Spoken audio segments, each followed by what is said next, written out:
ಎರಡೆಂಬುವುದಿಲ್ಲ ದೇವ ಕೂಡಿದೆ ಗುರುಪದವ ನಾನೀಗಾಡಿದೆ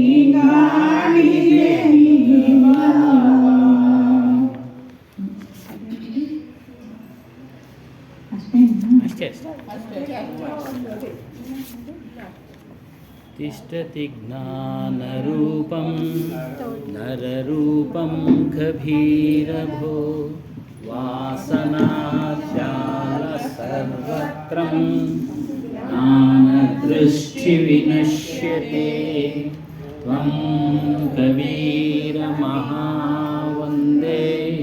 ಜ್ಞಾನೀನಾಮಧಿಕರ್ಭವಃ ಜಡ ಅಧ್ಯಾಸ ಮಹಾಬಂಧನ ಬೋಧಜ್ಞಾನ ವಿಮುಚ್ಯತೆ ನಮೋऽस्तु ತೇ ಕಬೀರಸ್ಯ ಸಾಧುವೃಂದ ನಮೋऽस्तु ತೇ ಗೋಸ್ವಾಮಿ ಧರ್ಮದಾಸಸ್ಯ ವಂದನಂ ಚ ಪುನಃ ಪುನಃ। बोलिए श्री सतनाम कबीर साहेब की जय, सद्गुरु श्री हनुमान साहेब की जय, गुरु माता जी की जय, सर्व संत महंत की जय। पूज्यರು ಪ್ರಾತಸ್ಮರಣೀಯರು ಸದ್ಗುರುಗಳಾದಂಥ ಸದ್ಗುರು ಶ್ರೀ ಹನುಮಾನ್ ಸಾಹೇಬರ ದಿವ್ಯಚರಣೆಗೆ ವಂದಿಸುತ್ತಾ, ಗುರು ಮಾತಾಜಿಯವರ ದಿವ್ಯಚರಣೆಗಳಿಗೆ ವಂದಿಸುತ್ತಾ, ನೆರೆದಿರುವ ಎಲ್ಲ ಭಕ್ತಿ ಮಾತೆಯರಿಗೆ ಮನೆಗೆ ವಂದಿಸುತ್ತಾ ಸತ್ಸಂಗ ಕಾರ್ಯಕ್ರಮವನ್ನು ಪ್ರಾರಂಭ ಮಾಡೋಣ। ವಿಷಯ ಅಪನೆ ಮನ್ಕೋ ಮಾರು, ಅಂದರೆ ನಮ್ಮ ಮನಸ್ಸನ್ನು ಹೊಡೆಯಿರಿ, ಪೆಟ್ಟು ಕೊಡಿ। ದೂಸರೋನ್ಸೆ ನಾ ಉಜ್ಜು, ಇನ್ನೊಬ್ಬರ ಕೈ ಕೆಳಗಡೆ ಸಿಕ್ಕಿ ಹಾಕಿಕೊಳ್ಳಬೇಡಿ, ಇನ್ನೊಬ್ಬರ ಕೈ ಕೆಳಗಡೆ ಸಿಕ್ಕಿ ಹಾಕಿಕೊಳ್ಳಬೇಡಿ ಅಂದರೆ ಮನಸ್ಸಿನ ಬಗ್ಗೆ। ನಮ್ಮ ಆತ್ಮೋದ್ಧಾರಕ್ಕೆ, ಮೋಕ್ಷ ಸಾಧನೆಗೆ ಮನಸ್ಸನ್ನು ಹೇಗೆ ಶುದ್ಧಿ ಮಾಡಿಕೊಳ್ಳಬೇಕು ಅನ್ನೋದ್ರ ಬಗ್ಗೆ ಕೈವಾರ ತಾತಯ್ಯನವರು ಹೇಳಿದ್ದಾರೆ। ಮಡಿ ಎಂದರೆ ಪರಿಶುದ್ಧ। ಸ್ನಾನ ಮಾಡಿ ಒಗೆದ ಬಟ್ಟೆ ಧರಿಸಿದರೆ ಮೈಯ ಮಡಿ, ಮನಸ್ಸಿನ ಮಾಲಿನ್ಯ ಅಂದರೆ ಕೊಳೆ ತೊಳೆದುಕೊಂಡು ನಿರ್ಮಲ ಚಿತ್ತನಾಗಿರುವುದು ಮನಸ್ಸಿನ ಮಡಿ, ಅದೇ ನಿಜವಾದ ಮಡಿ। ತೊಳೆದುಕೊಳ್ಳದಿದ್ದರೆ ಕೊಳೆ ಹತ್ತುತ್ತದೆ, ದುರ್ವಾಸನೆ ಇದ್ದರೆ ಯಾರೂ ಹತ್ತಿರ ಸೇರುವುದಿಲ್ಲ, ಇದು ದೇಹದ ಕೊಳೆ। ಈ ದೇಹದ ಕೊಳೆಗಿಂತ ಮನಸ್ಸಿನ ಕೊಳೆ ಬಹಳ ಅಪಾಯ। ಈ ಮನಸ್ಸಿನ ಕೊಳೆ ತುಂಬಿಕೊಂಡಿದ್ರೆ ಆತ್ಮೋದ್ಧಾರವಾಗುವುದಿಲ್ಲ, ಅಂದರೆ ನಾವು ಉದ್ಧಾರ ಆಗೋದಿಲ್ಲ, ಆತ್ಮ ಪತನವಾಗುತ್ತೆ। ಪತನ ಅಂದರೆ ನಾಶವಾಗ್ತದೆ, ನಾವು ನಾಶ ಆಗ್ತೀವಿ, ಅಂದರೆ ಆತ್ಮ ನಾಶ ಆಗೋದಿಲ್ಲ। ಮನುಷ್ಯ ಏನು ಮಾಡ್ತಾನೆ, ಹುಡ್ತಾ ಇರ್ತಾನೆ, ಸಾಯ್ತಾ ಇರ್ತಾನೆ, ದುಃಖಗಳನ್ನು ಅನುಭವಿಸ್ತಾ ಇರ್ತಾನೆ, ಇದೇ ನಾಶ। ಮನಸ್ಸಿನ ಮಡಿಯೇ ಅಂತರಂಗದ ಶುದ್ಧಿ, ದೇಹದ ಮಡಿ ಬಹಿರಂಗ ಶುದ್ಧಿ। ದೇಹದ ಮಲವನ್ನು ತೊಳೆಯಬಲ್ಲರು, ಎಲ್ಲರೂ ತೊಳ್ಕೊಳ್ತಾರೆ, ಆದರೆ ಮನದ ಮಲವನ್ನು ತೊಳೆಯಲಾರರು, ಅವರು ಕಷ್ಟ। ಅದು ಹೇಗೆ ಹೋಗುತ್ತೆ ಅಂದರೆ ಧ್ಯಾನ, ಚಿಂತನೆ, ಸತ್ಸಂಗ ಎಂಬ ಸಾಬೂನುಗಳಿಂದ ಮನಸ್ಸನ್ನು ಶುದ್ಧೀಕರಿಸಿಕೊಳ್ಳಬೇಕು ಅಂತೇಳಿ ಶ್ರೀ ಕೈವಾರ ತಾತಯ್ಯನವರು ಸಹ ಹೇಳಿದ್ದಾರೆ। ಇದೇ ವಿಚಾರವಾಗಿ ಕಬೀರ್ ಸಾಹೇಬರು ಸಹ ಹೇಳಿದ್ದಾರೆ, ಮನ್ಕೋ ಮಾರೋ, ಮನಸ್ಸಿಗೆ ಹೊಡಿ, ಮನಸ್ಸು ಕೈಗೆ ಸಿಗಲ್ಲ ಹೊಡೆಯೋದಕ್ಕೆ, ಬುದ್ಧಿ ಕೈಗೆ ಸಿಗೋದಿಲ್ಲ ಹೊಡೆಯೋದಕ್ಕೆ। ಹಾಗೆಲ್ಲ ಮನಸ್ಸೆಲ್ಲ ಕೈಗೆ ಸಿಕ್ಕುವಾಗಿದ್ದರೆ ಎಲ್ಲ ತಂದೆ ತಾಯಿಗಳು ತಮ್ಮ ಮಕ್ಕಳು ಬುದ್ಧಿವಂತರಾಗಲಿ ಅಂತೇಳಿ ಅವ್ರ ಮನಸ್ಸನ್ನು ಹಿಡ್ಕೊಂಡು ಒಡೆದು ಒಳ್ಳೆ ಮಾರ್ಗಕ್ಕೆ ತೆಗೆದುಕೊಂಡು ಹೋಗ್ಬಿಡ್ತಾ ಇದ್ರು। ದುಷ್ಟರೇ ಇರ್ತಾರಿಲ್ಲ, ದುಷ್ಟ ಮಕ್ಕಳೇ ಇರ್ತಾರಿಲ್ಲ, ಕೊಲೆ, ಸುಲಿಗೆ, ಅತ್ಯಾಚಾರ ಯಾವುದೂ ಅಪರಾಧನೇ ಜರುಗ್ತಾ ಇರಲಿಲ್ಲ। ಮನಸ್ಸು ಕೈಗೆ ಸಿಕ್ಕಿ ಅದಕ್ಕೆ ಬುದ್ಧಿ ಕಲಿಸೋ ಆಗಿದ್ದಿದೆ। ಅದು ಸೂಕ್ಷ್ಮ. ಮನಸ್ಸು ಬುದ್ಧಿ ಇವೆಲ್ಲ ಸೂಕ್ಷ್ಮ, ಕೈಗೆ ಸಿಗೋದಿಲ್ಲ.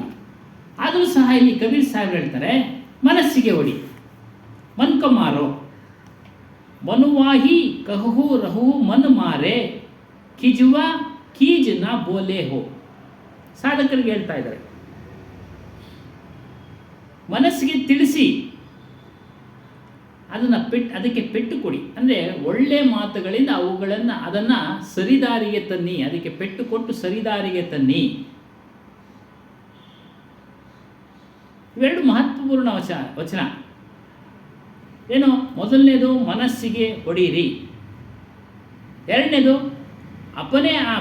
ಅಪನೆ ವಿರೋಧಿಸಿ ನಾ ಉಲ್ಜನ. ನೋಡಿ, ನಿಮ್ಮ ವಿರೋಧಿಗಳ ಕೈಗೆ ನೀವು ಸಿಕ್ಕಬೇಡಿ.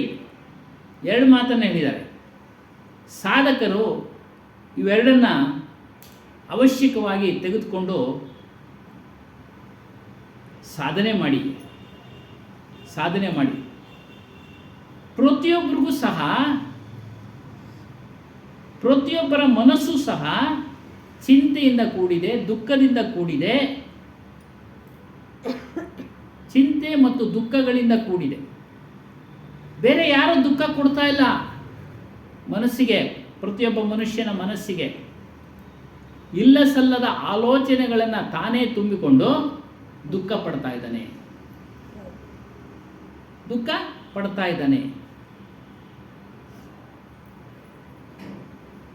ನಮ್ಮ ಮನಸ್ಸು ಸರಿಯಾಗೇ ಇದೆ. ನಮ್ಮ ಮನಸ್ಸು ಸರಿಯಾಗಿದೆ, ಯಾರು ಹಾನಿ ಮಾಡ್ತಾ ಇಲ್ಲ. ಇದಕ್ಕೆ ನಾವು ಒಪ್ಕೊಂಡಿದ್ದೀವಿ, ನಮಗೆ ಯಾರೋ ತೊಂದರೆ ಮಾಡ್ತಾ ಇದ್ದಾರೆ, ಕಷ್ಟ ಕೊಡ್ತಾ ಇದ್ದಾರೆ. ಹಾಗಂತೇಳಿ ಬೇರೆಯವರೆಲ್ಲ ಕಷ್ಟ ಕೊಡ್ತಾರಲ್ಲ, ಅನೇಕ ರೀತಿ ಕಷ್ಟ ಕೊಡ್ತಾರೆ. ಅದು ನಮ್ಮ ಪ್ರಾರಬ್ಧ ಕರ್ಮಕ್ಕೆ ಅನುಗುಣವಾಗಿ ಅದು ನಡೀತಾ ಇದೆ. ಅವ್ರ ಮೂಲಕ ಅದು ನಡೀತಾ ಇದೆ. ಪ್ರಾರಬ್ಧ ಅಂದರೆ ಅನುಭವಿಸ್ಬೇಕು. ಹಿಂದೆ ಮಾಡಿದ್ದನ್ನು ಈಗ ಅನುಭವಿಸ್ತಾ ಇದ್ವಿ, ಅದೇ ಪ್ರಾರಬ್ಧ. ಅದರ ಕಾರಣದಿಂದ ಬೇರೆಯವರು ನಮಗೆ ಕಷ್ಟ ಕೊಡ್ತಾ ಇದ್ದಾರೆ ಅನ್ನೋದು ನಮಗೆ ಅನಿಸುತ್ತೆ. ನಾವು ಮರ್ತಿದ್ದೀವಿ, ನಾವೇ ಹಿಂದಿನ ಜನ್ಮದಲ್ಲಿ ಬೇರೆಯವರಿಗೆ ತೊಂದರೆ ಕೊಟ್ವಿ, ಈಗ ಅದನ್ನು ಇನ್ನೊಬ್ಬರಿಂದ ಅನುಭವಿಸ್ತಾ ಇದ್ದೀವಿ. ಯಾವ ರೀತಿ ರಾಮನು ತ್ರೇತಾಯುಗದಲ್ಲಿ ವಾಲಿಯನ್ನು ಮರೆಯಲ್ಲಿ ಕೊಂದ, ಅದು ಮೋಸದಿಂದ ಅವನಿಗೆ ಹತ್ಯೆ ಮಾಡ್ತಾನೆ. ಅವನಿಗೇನೋ ಒಂದು ವರ ಇರುತ್ತೆ, ಅವನ ಯುದ್ಧ ಮಾಡುವಾಗ ಎದುರಾಳಿಯ ಶಕ್ತಿಯೆಲ್ಲ ಇವನಿಗೆ ಬಂದ್ಬಿಡುತ್ತೆ ಅಂತೇಳಿ ವರ ಇರುತ್ತೆ. ನೋಡಿ, ರಾಮನು ಕೂಡ ಹೆದರ್ಕೊಂಡು ಆ ವಿಚಾರಕ್ಕೆ. ಮತ್ತೊಂದು ವಿಚಾರ, ಇಬ್ಬರು ನೋಡೋದಕ್ಕೆ ಒಂದೇ ರೀತಿ ಇರ್ತಾರೆ, ವಾಲಿ ಸುಗ್ರೀವ. ಹಾಗಾಗಿ ಗೊತ್ತಾಗೋದಿಲ್ಲ ಅಂತ ಎರಡು ರೀತಿಯಲ್ಲಿ ಯೋಚನೆ ಮಾಡಿ ಅವನ ಮೋಸದಿಂದ ಹೊಡಿತಾನೆ. ಬಂದು ಕ್ಷಮಾಪಣೆ ಕೇಳ್ತಾನೆ ಅವನ್ನ, ನಾನು ಮೋಸದಿಂದ ಹೊಡೆದೆ ಅಂತ. ಅವನು ಕೇಳ್ತಾನೆ, ರಾಮ ನೀನು ಆದರ್ಶ ಪುರುಷ, ಭಾಳ ನೀತಿವಂತ, ಜ್ಞಾನಿ, ಈ ರೀತಿ ಮೋಸದಿಂದ ಹೊಡೆದಲ್ಲ, ಅದು ನಿನಗೆ ಸರಿಯೇ ಅಂತ ಕೇಳ್ತಾನೆ. ಹೌದು, ನಾನು ತಪ್ಪು ಮಾಡಿದೆ, ಸಂದರ್ಭಕ್ಕೆ ಸಿಕ್ಕಿ ಹಾಕ್ಕೊಂಡಿದ್ದೆ. ನೋಡಿ, ಇದು ಅದೇ ಸಂದರ್ಭ, ಸನ್ನಿವೇಶ ಸಿಕ್ಕಾಕೊಂಡ್ಬಿಟ್ಟಿದ್ದ. ಹೇಗೆ? ಸುಗ್ರೀವನಿಗೆ ಮಾತು ಕೊಟ್ಬಿಟ್ಟಿದ್ದ, ಅವನು ಭಾಷೆ ಕೊಟ್ಬಿಟ್ಟಿದ್ದ, ನಿನ್ನ ಅಣ್ಣನ ಕಡೆಯಿಂದ ರಾಜ್ಯವನ್ನು ವಾಪಸ್ ಕೊಡಿಸ್ತೇನೆ ಅಂತ. ನೋಡಿ, ಸಿಕ್ಕಾಕೊಳ್ಳೋದು. ಒಂದೊಂದ್ಸರಿ ಒಳ್ಳೆ ವಿಚಾರಕ್ಕೂ ನಾವು ಸಿಕ್ಕಾಕೊಂಡ್ಬಿಡ್ತೀವಿ, ಗೊತ್ತಾಗದೆ. ಕೆಟ್ಟ ವಿಚಾರಗಳಿಗೂ ಸಿಕ್ಕಾಕೊಂಡ್ಬಿಡ್ತೀವಿ, ಗೊತ್ತಾಗದೆ. ಅದಕ್ಕೆ ಅವ್ರು ಹೇಳಿದ್ರು, ದೂಸರೋನ್ಸೆ ನಾವು ಉಲ್ಜೋ, ಎರಡನೆಯವರ ಕೈಗೆ ಸಿಕ್ಕಿ ಹಾಕಿಕೊಳ್ಳಬೇಡಿ.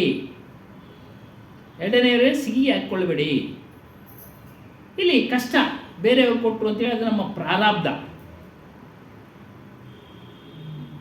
ಆ ಪ್ರಾರಬ್ಧನ ನಾವು ಅನುಭವಿಸಲೇಬೇಕು.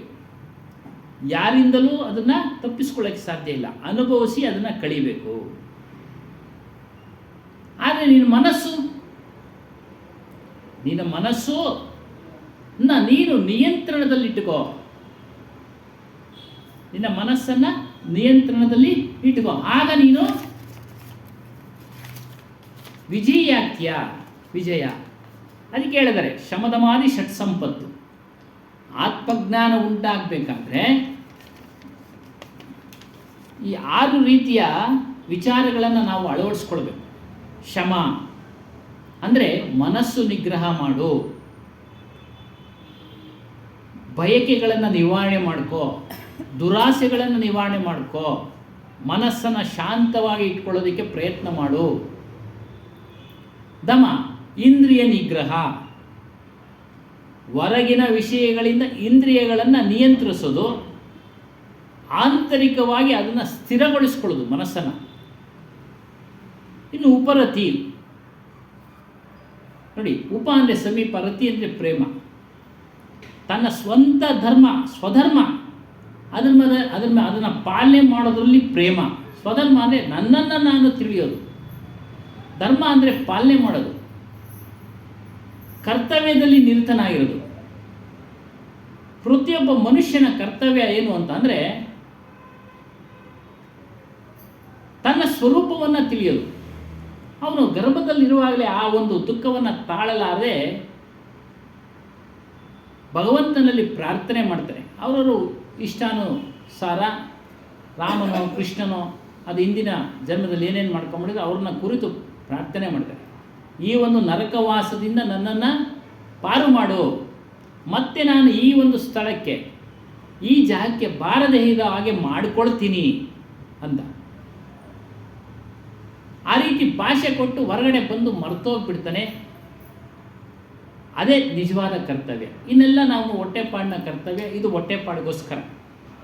ನಿಜವಾದ ಕರ್ತವ್ಯ ಅಂದರೆ ನನ್ನ ಸ್ವರೂಪವನ್ನು ತಿಳಿಯೋದು, ಲೌಕಿಕ ಆಸೆಗಳಿಂದ ದೂರ ಇರೋದು, ಇದು ಉಪರತಿ. ತಿತಿಕ್ಷೆ, ತಿತಿಕ್ಷೆಯ ಅರ್ಥ ಅಂದರೆ ಸಹಿಷ್ಣುತೆ, ಅಂದರೆ ಸಹಿಸ್ಕೊಳ್ಳೋದು. ಕಷ್ಟ ಪರಿಸ್ಥಿತಿ ಬಂದಾಗ ಸಹಿಸಿಕೊಳ್ಳುವ ಗುಣವನ್ನು ನಾವು ಅಳವಡಿಸ್ಕೊಳ್ಬೇಕು.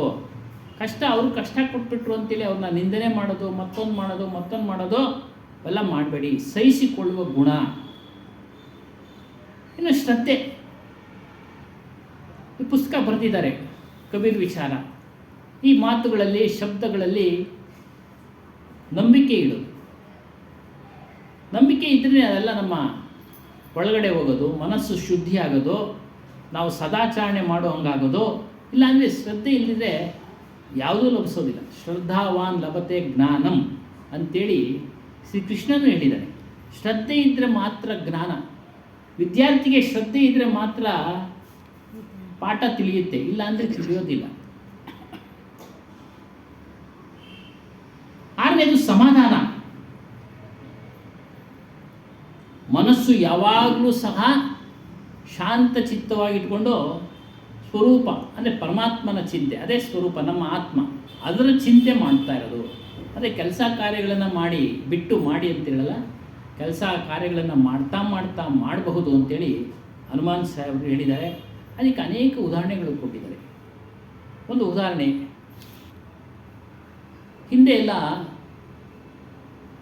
ಸಿಹಿ ನೀರು ತರಬೇಕಾದ್ರೆ 1 ಕಿಲೋಮೀಟ್ರು ಹಳ್ಳಿಗಳಲ್ಲಿ 2 ಕಿಲೋಮೀಟ್ರ್ ನಡೆದುಕೊಂಡು ಹೋಗಬೇಕಾಗಿತ್ತು. ಸಿಹಿ ನೀರು ಒಂದೇ ಬಾವಿ ಇರೋದು ನಾವು ಹಳ್ಳಿಗಳಲ್ಲಿ ನೋಡಿರೋದು ಅಂದರೆ ಧ್ವಂಸನದಲ್ಲಿ ಅಲ್ಲಿಂದ 1 ಕಿಲೋಮೀಟ್ರ್ ದೂರದಲ್ಲಿ ಸಿಹಿ ನೀರು ಬಾವಿ, ಎಲ್ಲರೂ ಅಲ್ಲಿಗೆ ಹೋಗಬೇಕು. ಅದೇ ರೀತಿ ಹಲವಾರು ಹಳ್ಳಿಗಳಿದ್ವು, ನಡೀತಾ ಇದ್ವು. ಒಬ್ಬ ಮನೆಯ ಮಹಿಳೆ 2-3 ಕೊಡಗಳನ್ನು ಎತ್ಕೊಂಡು, ಹಗ್ಗ ಸ್ವಂತದ್ದೇ ಅವರೇ ತಗೊಂಡು ಹೋಗಬೇಕು. ಎಲ್ಲ ನಾವು ನೋಡಿದ್ದೀವಿ. ಇವ್ರದ್ದು ಹಗ್ಗ ಹಾಕ್ಕೊಳ್ಬೇಕು, ಸೇರ್ಕೊಳ್ಬೇಕು, ಇವ್ರ ಹಗ್ಗ ವಾಪಸ್ ತರಬೇಕು. ಅದ್ರ ಜೊತೆಗೆ ಹಗ್ಗದ ಜೊತೆಗೆ ಒಂದು ಸಣ್ಣ ಮಗು ಇದ್ದರೆ ಅದನ್ನು ಕರ್ಕೊಂಡು ಹೋಗ್ಬೇಕು. ಈ ರೀತಿ ಇತ್ತು ಆ ಪರಿಸ್ಥಿತಿಗಳು. ಅದನ್ನು ಉದಾಹರಣೆ ಕೊಡ್ತಾಯಿದ್ವಿ. ಆಕೆ ತಲೆ ಮೇಲೆ 2-3 ಕೊಡಗಳನ್ನು ಇಟ್ಕೊಂಡು ಹಗ್ಗವನ್ನು ಒಂದು ಹೆಗಲಿಗೆ, ಮಗುವನ್ನು ಒಂದು ಕಡೆ ಎತ್ಕೊಂಡು ಬರ್ತಾ ಇರಬೇಕಾದ್ರೂ ಮಾತನಾಡಿಕೊಂಡು ಅಕ್ಕಪಕ್ಕ ಹೆಂಗಸರ ಜೊತೆ ಮಾತನಾಡಿಕೊಂಡು ಬರ್ತಾ ಇದ್ರು ಸಹ ಅವಳ ಗಮನ ಎಲ್ಲ ತಲೆ ಮೇಲೆ ಇಲ್ಲ ಒತ್ತಿರತಕ್ಕಂಥ ಗಡಿಗೆ ಮೇಲೆ ಇತ್ತು. ಆ ರೀತಿಯಾಗಿ ಉದಾಹರಣೆ ಕೊಡ್ತಾಯಿದ್ರು.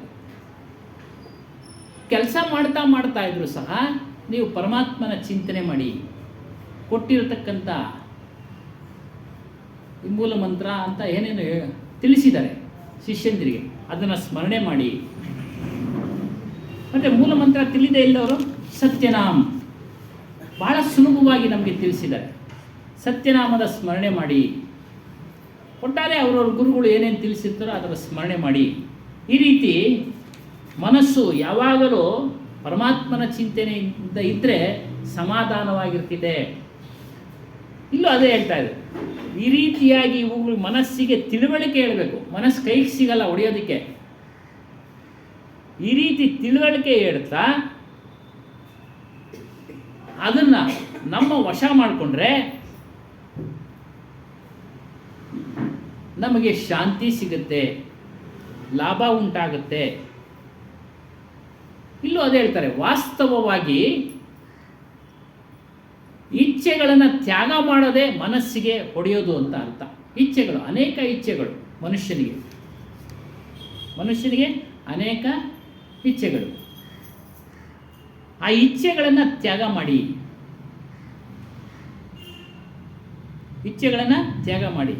ಯಾರು ಇಚ್ಛೆಗಳನ್ನು ಅದಕ್ಕೆ ರಿಟೈರ್ಮೆಂಟ್ ಕೊಡಬೇಕು, ಬೇಡ ನಮಗೆ ಸಾಕು ಅಂತ. ಇವಾಗ ನಮಗೆ ರಿಟೈರ್ಮೆಂಟ್ ಕೊಟ್ಟವ್ರೆ, ಅದೇ ರೀತಿಯಾಗಿ ಅವಕ್ಕೆ ರಿಟೈರ್ಮೆಂಟ್ ಕೊಟ್ಬಿಡ್ಬೇಕು. ಸಾಕು, ಇದು ಬೇಡ ನನಗೆ. ತಿನ್ನೋದಾ ಬೇಡ, ರುಚಿಯಾಗಿ ತಿನ್ನೋದಾ ಬೇಡ. ಯಾಕೆ? ನಮ್ಮ ದೇಹ ಕೇಳೋದಿಲ್ಲ. ಅತಿಯಾಗಿ ಉಪ್ಪು ತಿಂದರೆ BP ಬಂದಿರೋರು ತಡ್ಕೊಳಕ್ಕಾಗಲ್ಲ, ಅತಿಯಾಗಿ ಸಕ್ಕರೆ ತಿಂದರೆ ಸಕ್ಕರೆ ಕಾಯಿಲೆಯವ್ರು ತಡ್ಕೊಳಕ್ಕಾಗಲ್ಲ. ಎರಡೇ ಉದಾಹರಣೆ. ಅದನ್ನು ತ್ಯಾಗ ಮಾಡಿದ್ರೆ ನಾವು ಆರೋಗ್ಯವಾಗಿರೋದು. ಇಲ್ಲಾಂದರೆ ಆರೋಗ್ಯ ಇರೋಕ್ಕೆ ಸಾಧ್ಯ ಇಲ್ಲ. ಅಂದರೆ ಸಂಪೂರ್ಣವಾಗಿ ತ್ಯಾಗ ಮಾಡೋದಕ್ಕೆ ಕಷ್ಟ. ಯಾಕಂದರೆ ಕಣ್ಮುಂದೆ ಎಲ್ಲ ಒಬ್ಬಟ್ಟೆಲ್ಲ ಮನೆಯೆಲ್ಲ ಮಾಡಿ ಇಟ್ಟಿದ್ರಲ್ಲ, ಮಾಡ್ತಾ ಇರ್ತಾರೆ. ತಿನ್ನಬೇಕು 1 ಅಥವಾ 2 ಒಂದು ದಿನಕ್ಕೆ ಅಷ್ಟೇ ಅವತ್ತು. ಹೀಗಾಗಿ ಇಚ್ಛೆಗಳನ್ನು ತ್ಯಾಗ ಮಾಡೋದೇ ಮನಸ್ಸನ್ನು ಹೊಡೀರಿ ಅಂತ ಅದೇ ಹೇಳೋದು. ಅಪನೇ ಮನ್ಕೋ ಮಾರು, ಮನಸ್ಸನ್ನು ಪೆಟ್ಟು ಹೊಡೆಯೋದು. ಯಾರ ಎಲ್ಲ ಇಚ್ಛೆಗಳು ನಿವೃತ್ತಿ ಮಾಡ್ಕೊಂಡಿರ್ತಾರೋ, ನೋಡೋ ಇಚ್ಛೆ, ಕೇಳೋ ಇಚ್ಛೆ, ಪಂಚ ವಿಷಯಗಳಿದೆಯಲ್ಲ, ಶಬ್ದ, ಸ್ಪರ್ಶ, ರೂಪ, ರಸ, ಗಂಧ, ಇವುಗಳಿಗೆ ಸಂಬಂಧಪಟ್ಟಂತೆ ಏನೇನು ಇದಾವೋ ಅವುಗಳನ್ನು ನಿವೃತ್ತಿ ಮಾಡಿಕೊಳ್ಬೇಕು. ನಿವೃತ್ತಿ ಮಾಡಿಕೊಂಡೆ ಅದೇ ಮನಸ್ಸಿಗೆ ಹೊಡೆಯೋದು ಅರ್ಥ. ನೀನು ಬೆತ್ತ ತಗೊಂಡೋ ಕೋಲ್ ತಗೊಂಡೋ ಅದು ಸಿಗೋದೇ ಇಲ್ಲ ಕೈಗೆ. ಮನಸ್ಸು ಯಾರ ಕೈಗಾನ ಸಿಗುತ್ತಾ? ಮನಸ್ಸು, ಬುದ್ಧಿ ಸಿಗುತ್ತಾ? ಇಲ್ಲ. ಹಾಗೇನಾದರೂ ಸಿಕ್ಕಿದ್ರೆ ಆಗಲೇ ಹೇಳ್ದಂಗೆ ನಾವು ನಮ್ಮ ಮಕ್ಕಳನ್ನೆಲ್ಲ ಕಂಟ್ರೋಲಲ್ಲಿ ಇಟ್ಕೊಂಡ್ಬಿಡ್ತಾ ಇದ್ವಿ. ಮನಸ್ಸಿಗೆ ಹೊಡೆದು ನಾವು ಹೇಳ್ದಂಗೆ ಕೇಳೋಂಗೆ ಯಾರೂ ಇಲ್ಲ ಇವತ್ತೊಂದು ದಿವಸ. ಅವರವ್ರ ಮನಸ್ಸು, ಅವರು ಸ್ವತಂತ್ರರು, ಸಾಧ್ಯನೂ ಇಲ್ಲ. ಯಾರ ಇಚ್ಛೆಯನ್ನು ಗೆದ್ದಿರ್ತಾರೋ ಅವರು ಅಮೃತಕ್ಕೆ ಸಮಾನ. ಅಂದರೆ ಮೃತ ಅಂದರೆ ಹುಟ್ಟೋದು ಸಾಯೋದು ಅವರು ತಪ್ಪಿಸ್ಕೊಂಡಿರ್ತಾರೆ. ಅದಕ್ಕೆ ಮನಸ್ಸನ್ನು ಗೆಲ್ಲಿ. ಇದು ಮೊದಲನೇ ಮಾತು, ಅಪನೇ ಮನ್ಕುಮಾರ್. ಇನ್ನು ಎರಡನೇ ಮಾತು ಹೇಳ್ತಾ ಇದ್ದಾರೆ, ಖಿಜುವಾ ಕೀಜ್ ನಾ ಬೋಲೆ ಹೋ. ಈ ಖಿಜುವ ಅಂದರೆ ಅಣಗಿಸೋದು, ನಿಂದೆ ಮಾಡೋದು. ನೋಡಿ, ನಿಂದೆ ಮಾಡೋದು, ಸುಳ್ಳು ಆರೋಪಗಳನ್ನು ಹೊರಿಸೋದು ಖಿಜುವ ಅಂದರೆ. ಆ ಉದ್ದೇಶವಾಗಿ ನಿಮ್ಮ ಮನಸ್ಸಿಗೆ ಹಾನಿ ಮಾಡಬೇಕು ಅಂತೇಳಿ, ನಿಮಗೆ ನೋವುಂಟು ಮಾಡಬೇಕು ಅಂತೇಳಿ ಅವ್ರ ವಿರೋಧಿಗಳು, ನಿಮ್ಮ ವಿರೋಧಿಗಳು. ಈ ದೇಹ ಎಲ್ಲರಿಗೂ ಸಹ ಒಳ್ಳೆಯದಾಗಿ ಕಾಣೋದಿಲ್ಲ. ಎಲ್ಲರ ದೇಹಗಳು ಅಷ್ಟೇ. ಕೆಲವರಿಗೆ ಒಳ್ಳೆಯದಾಗಿ ಕಾಣುತ್ತೆ, ಕೆಲವರಿಗೆ ಕೆಟ್ಟದ್ದಾಗಿ ಕಾಣುತ್ತೆ. ಒಳ್ಳೆಯದಾಗಿ ಯಾರಿಗೆ ಕಣ್ಣಿಗೆ ಕಾಣುತ್ತೋ ಅವರು ಹೊಗಳ್ತಾರೆ, ತಪ್ಪುಗಳು ಕಂಡು ಬಂದರೂ ಅದನ್ನು ಮುಚ್ತಾರೆ, ಬಿಡ್ರಿ ಸರ್ವೇ ಸಾಮಾನ್ಯ ಅಂತ. ಆದರೆ ದೇಹವನ್ನು ವಿರೋಧ ಮಾಡತಕ್ಕಂಥವರು ಸಣ್ಣ ಸಣ್ಣ ತಪ್ಪುಗಳನ್ನು ಗುರುತಿಸಿ, ಹೇಳ್ತಾರಲ್ಲ ಮೊಸರಿನಲ್ಲಿ ಕಲ್ಲು ಹುಡುಕ್ದಂಗೆ, ಹುಡುಕಿ ಅವ್ರನ್ನ ನಿಂದೆ ಮಾಡ್ತಾರೆ. ನಿಂದೆ ಅಂದರೆ ಬೈಯೋದು, ಅವಮಾನ ಮಾಡ್ತಾರೆ, ಅಪಮಾನ ಮಾಡ್ತಾರೆ. ಅದಕ್ಕೆ ಇಲ್ಲಿ ಹೇಳ್ತಾ ಇದೆ, ಕುಚ್ ಲೋಗ್ ಬೋತೆ ಹೈ ಜೋ ಸಾಧಕು ಖಿಜಾನ ಚಾತೆ ಹೈ. ಸಾಧಕನಿಗೆ ತೊಂದರೆ ಕೊಡ್ತಾರೆ ಈ ರೀತಿ. ಉನ್ಕಿ ನಿಂದಾ ಕರ್ತೆ ಹೈ, ನೋಡಿ ಬೈತಾರೆ. ಅವ್ರಿಗೂ ಅಷ್ಟೇ, ಮಹಾತ್ಮರಿಗೂ ಅಷ್ಟೇ ಆಗದೇ ಇರೋರು ಇರ್ತಾರೆ. ಕಬೀರ್ ಸಾಹೇಬ್ರಿಗೂ ಇದ್ದರು ಆಗದೇ ಇರೋರು, ಗುರುಗಳಾದ ಹನುಮಾನ್ ಸಾಹೇಬ್ರಿಗೂ ಇದ್ದರು ಆಗದೇ ಇರೋರು, ಎಲ್ಲರಿಗೂ ಇರ್ತಾರೆ. ನಮಗೆ ನಿಮಗೆ ಪ್ರತಿಯೊಬ್ಬರಿಗೂ ನಮಗೆ ಕಷ್ಟ ಕೊಡೋದಕ್ಕೆ ಪ್ರಯತ್ನ ಮಾಡ್ತಾ ಇರ್ತಾರೆ. ಅವರು ಕಾಯ್ತಾ ಇರ್ತಾರೆ, ಹುಡುಕ್ತಾ ಇರ್ತಾರೆ. ಆಗ ಸಾಧಕನ ಏನು ಮಾಡಬೇಕು, ತನ್ನ ಗುಣ ಏನು ಒಳ್ಳೆ ಗುಣಗಳನ್ನು ಧಾರಣೆ ಮಾಡಿಕೊಂಡು ನಡೀತಾ ಇದ್ದಾನೋ ಆ ಗುಣಗಳನ್ನು ಬಿಡಬಾರ್ದು, ಅವ್ರ ಜೊತೆ ಮಾತನಾಡಲೂಬಾರ್ದು. ಹೇಳಿ, ನಾ ಬೋಲೆ ಹೋ, ಅವ್ರ ಹತ್ರ ಮಾತನಾಡೋಕ್ಕೆ ಹೋಗಬೇಡಿ, ಅವ್ರ ಹತ್ರ ಮಾತನಾಡೋಕ್ಕೆ ಹೋಗ್ಬೇಡಿ. ಮಾತನಾಡಿದ್ರೆ ನೀವು ಆ ಶಬ್ದಗಳ ಮೂಲಕ ಅವ್ರ ಸಿಕ್ಕಾಕೊಂಡ್ರಿ, ಅವ್ರ ಕೈಗೆ ಸಿಕ್ಕಾಕೊಂಡ್ರಿ. ಅವ್ನು ಮಾತಾಡ್ದ ಅಂತ ನಾವು ಏನಾದ್ರು ಒಂದು ಮಾತನಾಡಿದ್ರೆ ಮಾತು ಬೆಳೆಯುತ್ತೆ, ಅಶ್ಲೀಲ ಪದಗಳು ಬರೋದು ಶುರು ಮಾಡಿಬಿಡುತ್ತೆ. ನಮಗೆ ಗೊತ್ತಿಲ್ಲದಂಗೆ ಸಾಧಕನ ಬಾಯಿಂದನೂ ಅಶ್ಲೀಲ ಪದಗಳು ಬಂದ್ಬಿಡ್ತವೆ, ಕೆಟ್ಟ ಕೆಟ್ಟ ಶಬ್ದಗಳು ಬಂದ್ಬಿಡ್ತವೆ. ಅದಕ್ಕೆ ಮಾತನಾಡಕ್ಕೆ ಹೋಗ್ಬೇಡಿ, ಮನಸ್ಸು ಕೆಟ್ಟೋಗ್ಬಿಡುತ್ತೆ, ಮನಸ್ಸು ಕೆಟ್ಟೋಗ್ಬಿಡುತ್ತೆ. ಹಾಗಾಗಿ ಎಷ್ಟನ್ನು ಅವನು ಹೇಳಿ ಕಿಚ್ಕರ್ ಬೋಲೆ ಹೇಳ್ತಾರೆ ಅಲ್ಲಿ, ಅಗಲಾ ಆದ್ಮಿ ಚಾಹೆ ಜಿತನಾ ಕೀಚ್ಕರ್ ಬೋಲೆ. ನೋಡಿ, ಬೇರೆ ಮನುಷ್ಯ ನಿನ್ನನ್ನು ಎಷ್ಟು ಅಣಕಿಸಿದ್ರು, ಎಷ್ಟು ನಿಂದೆ ಮಾಡಿದ್ರು, ಸಾಧಕನು ಶಾಂತವಾಗಿರಬೇಕು, ಗಂಭೀರದ ಮಾತುಗಳನ್ನು ಹೇಳಬೇಕು ಅಷ್ಟೇ. ಕೋಪ ಮಾಡ್ಕೊಳ್ಬಾರ್ದು, ಕೋಪ ಮಾಡಿಕೊಳ್ಳದೆ ಸೂಕ್ತವಾದ ಸಮಜಾಯಿಷಿಯನ್ನು ಕೊಡಬೇಕು. ಅವರು ಸೂಕ್ತವಾದ ಸಮಜಾಯಿಷಿಯನ್ನು ಕೊಡಬೇಕು. ನಮ್ಗೆ ಆ ಒಂದು ಮಾತಿನ ಬುದ್ಧಿವಂತಿಕೆ ಇಲ್ಲದೆ ಇದ್ದರೆ ಮೌನವಾಗಿರುವುದು ಲೇಸು, ಮೌನವಾಗಿ ಇರೋದು ಲೇಸು. ಗುಣಮಟ್ಟನ ಪರೀಕ್ಷೆ ಮಾಡೋ ಕಾಲ, ಸಾಧಕನ ಗುಣಮಟ್ಟನ ಏನು ಅಂಥ ಶಬ್ದಗಳು ಕೇಳಿದಾಗ ಆತನ ಮನಸ್ಸಿನ ಗುಣಮಟ್ಟ ಪರೀಕ್ಷೆ ಮಾಡೋ ಕಾಲ. ಹಾಗಾಗಿ ನಿಮ್ಮಲ್ಲಿ ಇರ್ತಕ್ಕಂಥ ಒಳ್ಳೆಯ ಗುಣಗಳು ಅವ್ರ ಮೂಲಕ ಕೆಡಬಾರ್ದು. ಆ ರೀತಿ ನೀವು ಅದನ್ನು ಕಾಪಾಡ್ಕೊಳ್ಳಿ. ನೀವು ಒಳ್ಳೆ ಸಾಧನೆಯಲ್ಲಿದ್ದೀರಾ, ಬಿಡಬೇಡಿ. ಮಾತುಗಳನ್ನು ಆಡಿ ನಿಮ್ಮ ನಾಲಿಗೆಯನ್ನು ಕೆಟ್ಟದ್ದು ಮಾಡ್ಕೊಂಬಿಡಿ, ಬಾಯನ್ನು ಕೆಟ್ಟದ್ದು ಮಾಡ್ಕೊಂಬಿಡಿ. ಇಷ್ಟೊಂದು ಹೇಳ್ತಾ ಇದ್ದೀವಿ ನಾವು, ಅವರೇ ಹೇಳ್ತಾರೆ ನೋಡಿ. ಈ ವಿಚಾರ ಅಲ್ಲ, ಇವಾಗ ಹೇಳಿದ್ವಲ್ಲ ಇಷ್ಟೊತ್ತು, ಬರೆಯೋಕ್ಕೆ, ಕೇಳೋಕ್ಕೆ, ಹೇಳೋಕ್ಕೆ ಭಾಳ ಸರಳ. ಇವಾಗ ಹೇಳ್ತಾ ಇದ್ದೀವಿ, ನಮಗೂ ಏನಾದರೂ ಬಂದಾಗ ನಾವು ಏನು ಮಾತಾಡ್ಬಿಡ್ತೀವೋ ಗೊತ್ತಿಲ್ಲ, ಅದನ್ನು ಹೇಳ್ತಾವ್ರೆ. ಭಾಳ ಸರಳ. ಅನಾನುಕೂಲ ಪರಿಸ್ಥಿತಿಗಳು ಬರ್ತವೆ, ನಮ್ಮ ಮನಸ್ಸನ್ನು ನಿರ್ವಿಕಾರಗೊಳ್ಳದೆ ಇಟ್ಟುಕೊಳ್ಳುವುದು ದೊಡ್ಡ ವಿಚಾರ. ಹೇಳ್ತಾರೆ, ದೊಡ್ಡ ವಿಚಾರ. ಯಾರು ತಮ್ಮ ಮನಸ್ಸನ್ನು ನಿಯಂತ್ರಣ ಇಟ್ಕೊಳ್ಳೋದಿಲ್ವೋ ಅವರು ಸಾಧನೆ ಇನ್ನೂ ಪೂರ್ತಿಯಾಗಿಲ್ಲ ಅಂತ ತಿಳ್ಕೊಳ್ಳಿ. ಅವರ ಸಾಧನೆ ಇನ್ನೂ ಪೂರ್ತಿಯಾಗಿಲ್ಲ. ಒಂದು ಉದಾಹರಣೆ ಕೊಡ್ತಾರೆ ಇಲ್ಲಿ. ಒಬ್ಬ ಆಶ್ರಮದಲ್ಲಿ ಸೇವೆ ಮಾಡ್ತಾ ಇರ್ತಾನೆ, ಆಶ್ರಮದ ಸೇವೆ. ಗುರುಗಳು ದೀಕ್ಷೆನೇ ಕೊಡೋದಿಲ್ಲ ಅವನಿಗೆ, ಗಮನಿಸ್ತಾ ಇರ್ತಾರೆ. ಅವನು ಕೇಳೇ ಬಿಡ್ತಾನೆ, ಸ್ವಾಮಿಗಳು ಇಷ್ಟು ದಿನದಿಂದ ನಾನು ಸೇವೆ ಮಾಡ್ತಾ ಇದ್ದೀನಿ, ದೀಕ್ಷೆನೇ ಕೊಡಲಿಲ್ಲ ನನಗೆ. ಆಯ್ತಪ್ಪ, ನಿನಗೆ ದೀಕ್ಷೆ ಕೊಡ್ತೀನಿ, ಒಂದು ಪರೀಕ್ಷೆ ಹೇಳೋದಿಲ್ಲ ಬಾಯ್ಬಿಟ್ಟವು, ದೀಕ್ಷೆ ಕೊಡ್ತೀನಿ, ಸ್ನಾನ ಮಾಡ್ಕೊಂಡು ಬಾ, ನದಿಗೆ ಹೋಗಿ ಸ್ನಾನ ಮಾಡ್ಕೊಂಡು ಬಾ ನೀನು ಅಂತ ಹೇಳಿದೆ. ಆಯಿತು, ಸ್ನಾನ ಮಾಡಿ ಬರೋವಾಗ ಈ ಕಸ ಗುಡಿಸೋನು ಏನು ಮಾಡ್ತಾನೆ, ಆಮೇಲೆ ಕಚಡ ಎಸ್ಬಿಡ್ತಾನೆ. ಕತೆ ಯಾರು ಎಸೆಯಕ್ಕೆ ಹೋಗಲ್ಲ, ಕತೆ.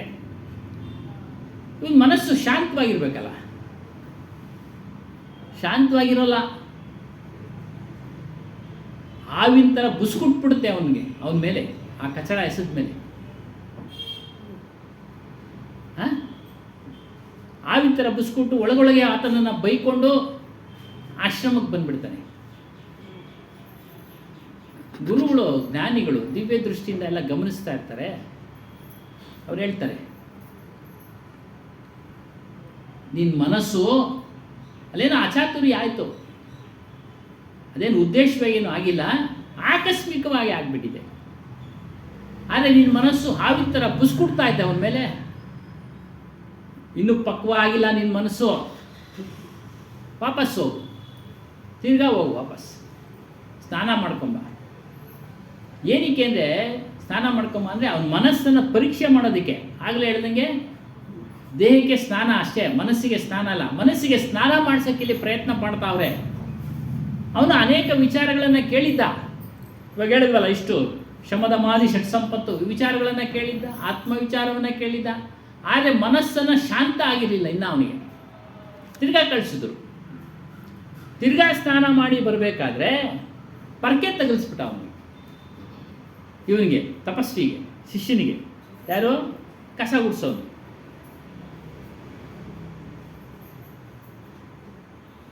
ಆಗಲೂ ಸಹ ಮನಸ್ಸು ಅವನ ಮೇಲೆ ಕೋಪ ಆಗೋಯ್ತು.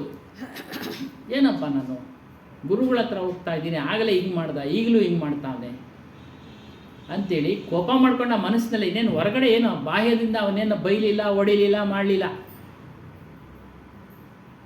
ಬಂದ ಗುರುಗಳ ಹತ್ರ. ಅವ್ರು ಹೇಳಿದ್ರು, ಇನ್ನೂ ಸ್ವಲ್ಪ ಐತೆ, ಹಾವು ಸೇರ್ಕೊಂಡೈತೆ, ಬುಸ್ಕೊಟ್ಟೋ ಥರ ಮನಸ್ಸು ಹಾವಿನ ಥರ ಐತೆ, ಇನ್ನು ಮನಸ್ಸು ಶುದ್ಧವಾಗಿಲ್ಲಪ್ಪ. ಮತ್ತೆ ಹೋಗಿ ನೀನು ಸ್ನಾನ ಮಾಡ್ಕೊಂಬ. ಮತ್ತೆ ಹೋಗ್ತಾನೆ, ಸ್ನಾನ ಮಾಡ್ಕೊಂಬರ್ತಾನೆ. ಆಗ ಏನು ಮಾಡ್ತಾನೆ, ಅವನು ಕಸ ಗುಡಿಸೋನು ಮಕರಿ ಕಸಡನ ಅವನ ಮೇಲೆ ಎಸ್ದು ಬಿಡ್ತಾನೆ.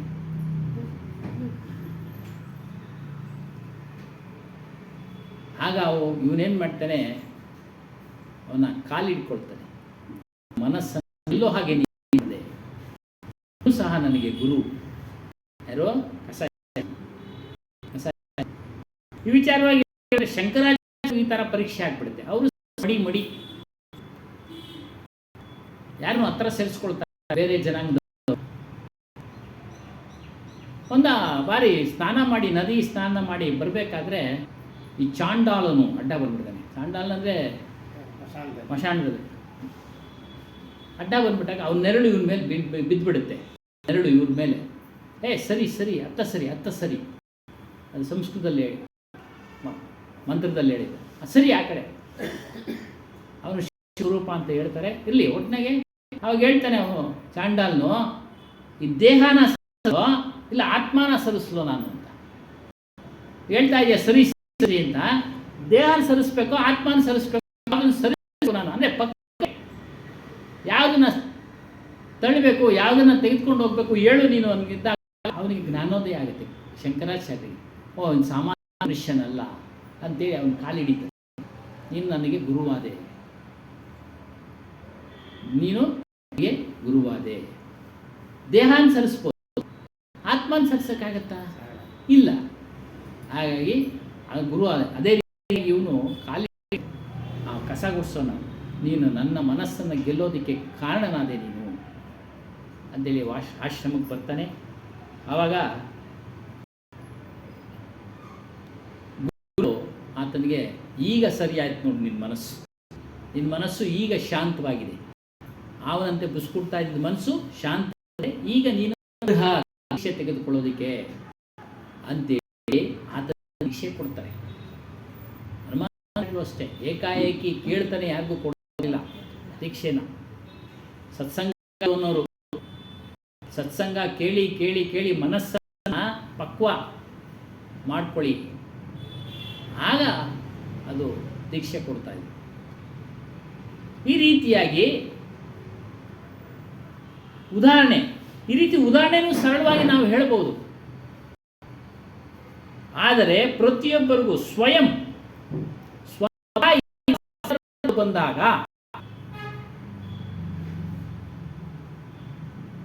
ಆ ಸಮಯದಲ್ಲಿ ನಮ್ಮ ಮನಸ್ಸನ್ನ ನಿಯಂತ್ರಣದಲ್ಲಿಟ್ಕೊಳ್ಳೋದು ಬಹಳ ದೊಡ್ಡ ಕೆಲಸ.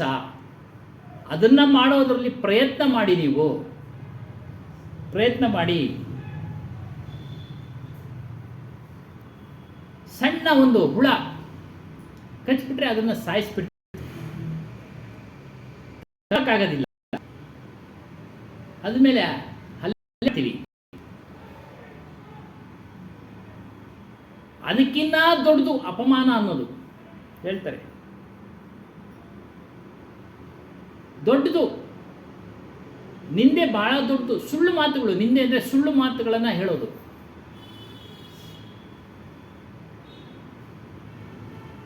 ಅದಕ್ಕೆ ನೀವು ಸ್ಪಂದಿಸಬೇಡಿ. ಇದು ಸಾಧಕನಿಗೆ ಹೇಳ್ತಾ ಇರೋ ಮಾತು. ಆದರೆ ಇದನ್ನೆಲ್ಲರೂ ಸಹ ಅಳವಡಿಸಿಕೊಂಡ್ರೆ ಮನಸ್ಸು ಶಾಂತಿಯಾಗಿರುತ್ತೆ. ಯಾವಾಗ ನೀವು ಅವನಿಗೆ ಸ್ಪಂದಿಸಲಿಲ್ಲ, ನಿಂದಕನಿಗೆ, ನೀವು ಆತ್ಮದ ಉನ್ನತಿಯ ಮಾರ್ಗದಲ್ಲಿ ಬೆಳೀತಾ ಇದ್ದೀರಾ, ಪ್ರಗತಿಯಲ್ಲಿದ್ದೀರಾ. ಅದಕ್ಕೆ ಉಪಾಯ ಹೇಳ್ತಾರೆ. ಏನು? ಮನಸ್ಸನ್ನು ನಿಯಂತ್ರಣ ಮಾಡ್ಕೊಳ್ಳೋದಕ್ಕೆ ಉಪಾಯ ಹೇಳ್ತಾರೆ. ಒಂದು ವಿಚಾರ ಕೇಳ್ತಾ ಇದ್ವಿ ನೆನ್ನೆ. ಒಬ್ರು ಹೇಳ್ತಾ ಇದ್ರು, ಸತ್ಸಂಗ, ಉತ್ತರ ಕರ್ನಾಟಕದವರು. ಮನುಷ್ಯನಿಗಿನ್ನ ಸಮಾಜ ದೊಡ್ಡದು. ನೋಡಿ, ಒಳ್ಳೆ ಸಮಾಜ. ಸಮಾಜಕ್ಕಿಂತ ಪ್ರಕೃತಿ ದೊಡ್ಡದು. ಪ್ರಕೃತಿಯಿಂದ ಪ್ರಪಂಚ, ಅನೇಕ ಜನರಿದ್ದಾರೆ. ಪ್ರಕೃತಿಗಿನ್ನ ಪರಮಾತ್ಮ ದೊಡ್ಡದು. ಪರಮಾತ್ಮ ಇಲ್ಲಿವರೆಗೂ ಸಾಮಾನ್ಯ ಗೃಹಸ್ಥರುಗಳು, ಸಾಮಾನ್ಯ ಗೃಹಸ್ಥರು, ಸಾಧಕರು ಸೇರುತ್ತೆ. ಆದರೆ ಅದಕ್ಕಿಂತ ದೊಡ್ಡದು ಯಾರು ಅಂದರೆ ಸದ್ಗುರು. ಗುರು ದೊಡ್ಡದಪ್ಪ. ನೋಡಿ, ಏನೋ ವ್ಯಕ್ತಿಗಿನ್ನ ಸಮಾಜ ದೊಡ್ಡದು. ಇವಾಗ ನಾನು ಒಬ್ಬನೇ ಕೂತ್ಕೊಂಡಿದ್ರೆ ಏನೂ ಹೇಳೋಕ್ಕಾಗೋದಿಲ್ಲ. ನೋಡಿ, ಇವರೆಲ್ಲ ಸೇರಿದ್ರೆ ಆಗ ಸಮಾಜ ಆಯಿತು, ದೊಡ್ಡದಾಯಿತು ಸಮಾಜ. ನಾನು ಒಬ್ಬನೇ ಇದ್ದರೆ ಒಬ್ಬನೇ ಇದ್ದಾರೆ ಸಮಾಜ. ಇದೇ ಸಮಾಜ ಇಡೀ ಪ್ರಪಂಚದಿಂದ ತುಂಬಿದೆ. ಅದಕ್ಕೆ ಪ್ರಪಂಚ ದೊಡ್ಡದು. ಅದು ಪ್ರಪಂಚಕ್ಕಿಂತ ಪರಮಾತ್ಮ. ನಾವೆಲ್ಲ ಹೊರಗಡೆ ಪೂಜೆ ಮಾಡಿಸ್ತಾ ಇದ್ದೀವಿ, ಪೂಜೆ ಪುನಸ್ಕಾರ ಅದು ಬೇಕು ಪ್ರಾರಂಭದಲ್ಲಿ, ಇಲ್ಲ ಅಂತ ಹೇಳಲಿಲ್ಲ. ಹಬ್ಬ ಬಂತು ನೋಡಿ, ಇವೆಲ್ಲ ಸಾಂಸ್ಕೃತಿಕ ಆಚರಣೆಗಳು, ಪೂಜೆ ಪುನಸ್ಕಾರ ಇವೆಲ್ಲ. ಇನ್ನೊಂದು 15 ದಿನಕ್ಕೆ ಕರಗ ಬರುತ್ತೆ, ಅದು ಸಾಂಸ್ಕೃತಿಕ ಆಚರಣೆ, ಒಂದು ಭಕ್ತಿಯ ಆಚರಣೆ. ಭಕ್ತಿಯ ಆಚರಣೆ ಎಲ್ಲಿವರೆಗೂ ಅದು ಅಂದರೆ ಇಂಥ ಒಂದು ಸತ್ಸಂಗ ಕೇಳೋವರೆಗೂ. ಕೇಳಿದ ಮೇಲೆ ಅದನ್ನು ಮಾಡದೇ ಇದ್ರೂ ಏನೂ ತೊಂದರೆ ಇಲ್ಲ, ಸಾಧಕನಿಗೆ ಮಾತ್ರ. ಇನ್ನು ಉಳಿದವ್ರು ಮಾಡ್ಬೋದು, ಏನು ತೊಂದರೆ ಇಲ್ಲ. ಆದರೆ ನಾನು ಉದ್ಧಾರ ಆಗಬೇಕು, ಹುಟ್ಟು ಸಾವಳ ಬಂಧನದಿಂದ ಬಿಡುಗಡೆ ಆಗಬೇಕು ಅನ್ನೋರು ಗುರುಗಳ ಮಾತನ್ನು ಕೇಳಬೇಕು. ಗುರುಗಳೇ ದೊಡ್ಡವರು. ಅದಕ್ಕೆ ಹೇಳಿದರು, ಪರಮಾತ್ಮನಿಗಿನ ಸದ್ಗುರು ದೊಡ್ಡವನು ಅಂತ. ಸದ್ಗುರು ಅಂದರೆ ಸದ್ಗತಿಯನ್ನು ಕೊಡತಕ್ಕಂಥವನು. ಗುರುಗಳಿದ್ದಾರೆ, ಪಾಠ ಹೇಳ್ಕೊಡೋರು ಗುರುಗಳೇ, ವಿದ್ಯೆ ಕಲಿಸೋರು ಗುರುಗಳೇ, ಎಲ್ಲರೂ ಗುರುಗಳೇ. ಆದರೆ ಸದ್ಗುರು ದೊಡ್ಡವನು. ನಾವು ದುರ್ಗತಿ ಕಡೆಗೆ ಹೋಗ್ತಾ ಇದ್ದೀವಿ ಅನೇಕ ಯುಗಾದಿಗಳಿಂದ. ಏನು ಹುಟ್ಟೋದು, ಸಾಯೋದು, ನರಕ ಅನುಭವಿಸೋದು, ದುಃಖ ಅನುಭವಿಸೋದು, ಅವುಗಳಿಂದ ಬಿಡುಗಡೆ ಮಾಡಿಸತಕ್ಕಂಥವನು ಸದ್ಗುರು. ಅಂದರೆ ಅವನು ಸೂಚನೆ ಕೊಡ್ತಾನೆ, ಪ್ರೇರಣೆ ಕೊಡ್ತಾನೆ, ತಿಳಿಸ್ತಾನೆ. ಅದನ್ನು ನಾವು ನಮ್ಮ ಜೀವನದಲ್ಲಿ ಅಳವಡಿಸ್ಕೊಂಡು ನಡೆಯುವನೇ ಸಾಧಕ. ಅದೇ ಮಾರ್ಗದಲ್ಲಿ ನಡೀತಾ ಇದ್ದಾಗ ಖಂಡಿತವಾಗಲೂ ಮುಕ್ತನಾಗ್ತಾನೆ. ಅದಕ್ಕೆ ಸಮಾಧಾನ. ಮನಸ್ಸು ಯಾವಾಗಲೂ ಸ್ವರೂಪದ ಚಿಂತೆ ಮಾಡಬೇಕು. ಗುರುವಿನ ಮಾತುಗಳಲ್ಲಿ ನಂಬಿಕೆ. ಸಂಶಯ ಬಂದರೆ ಕೇಳಿ. ಆಧ್ಯಾತ್ಮ ವಿಚಾರದಲ್ಲಿ ಸಂಶಯಗಳು ಬರ್ತಾ ಇರ್ತವೆ ಪ್ರಾರಂಭದಲ್ಲಿ, ಇಲ್ಲ ಅಂತ ಹೇಳಿಲ್ಲ. ಸಂಶಯಗಳು ಬಂದರೆ ಕೇಳಿ ನಿವಾರಣೆ ಮಾಡಿಕೊಳ್ಳಿ. ಕೇಳಿ ನಿವಾರಣೆ ಮಾಡಿಕೊಳ್ಳಿ. ಅದಕ್ಕೆ ಇಲ್ಲಿ ಹೇಳಿದ್ರು, ಕೈವಾರ್ಥ ಆಗ್ತಾ ಇದ್ರು, ಮನಸ್ಸಿಗೆ ಸ್ನಾನ ಮಾಡಿಸಿ. ದೇಹಕ್ಕೆ ಸ್ನಾನ ಮಾಡಿದರೆ ವಾಸನೆ ಬರುತ್ತೆ, ಅದು ಸ್ವಭಾವನೇ ಅಷ್ಟೇ, ಮಾಡ್ತಾ ಇರಬೇಕು.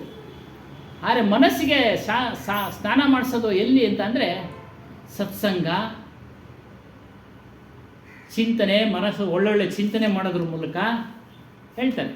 ಧ್ಯಾನ, ಗುರುಗಳು ಧ್ಯಾನಕ್ಕೆ ಮಂತ್ರ ಕೊಡ್ತಾರೆ. ಗುರು ಸ್ಮರಣೆ ಮಾಡ್ತಾ ಧ್ಯಾನ ಮಾಡಿ, ಚಿಂತನೆ ಮಾಡಿ. ಸತ್ಸಂಗ ಎಂಬ ಸಾಬೂನುಗಳಿಂದ ಮನಸ್ಸನ್ನು ಕೊಳ್ಳಬೇಕು. ಇಲ್ಲಾಂದರೆ ದುಃಖ. ಅದನ್ನೇ ಹೇಳ್ತಾ ಇದ್ದಾರೆ ಇಲ್ಲಿ. ಅದನ್ನೇ ಇನ್ನೊಂದು ಹೇಳ್ತಾ ಇದ್ದಾರೆ ಅಷ್ಟೇ. ಈ ರೀತಿ ಮನಸ್ಸಿಗೆ ಒಳ್ಳೆಯ ಮಾತುಗಳಿಂದ ಪೆಟ್ಟು ಕೊಟ್ಟು ಅದನ್ನು ನಿಮ್ಮ ನಿಮ್ಮ ವಶಕ್ಕೆ ತೆಗೆದುಕೊಳ್ಳಿ. ಆಮೇಲೆ ನಿಂದಕರು ಇರ್ತಾರೆ, ಅಣಕಿಸೋರು ಇರ್ತಾರೆ. ಹಾಗಾಗಿ ಅವರ ಜೊತೆ ಅವರ ಮಾತುಗಳಿಗೆ ಸ್ಪಂದಿಸಬೇಡಿ, ಮೌನ ಅಷ್ಟೇ. ಆದ್ದರಿಂದ ಈ ರೀತಿಯಾಗಿ ನೀವು ನಿಮ್ಮ ಜೀವನದಲ್ಲಿ ಈ ವಿಚಾರಗಳನ್ನು ಅಳವಡಿಸ್ಕೊಳ್ಳಿ. ಭಕ್ತಿ ವಿಚಾರಕ್ಕೆ ಬರ್ತಾರೆ. ಸದ್ಗುರು ಸಂತೋಂಕೆ ಪ್ರತಿ ಸದೈವ ಭಕ್ತಿ ರಕೋ.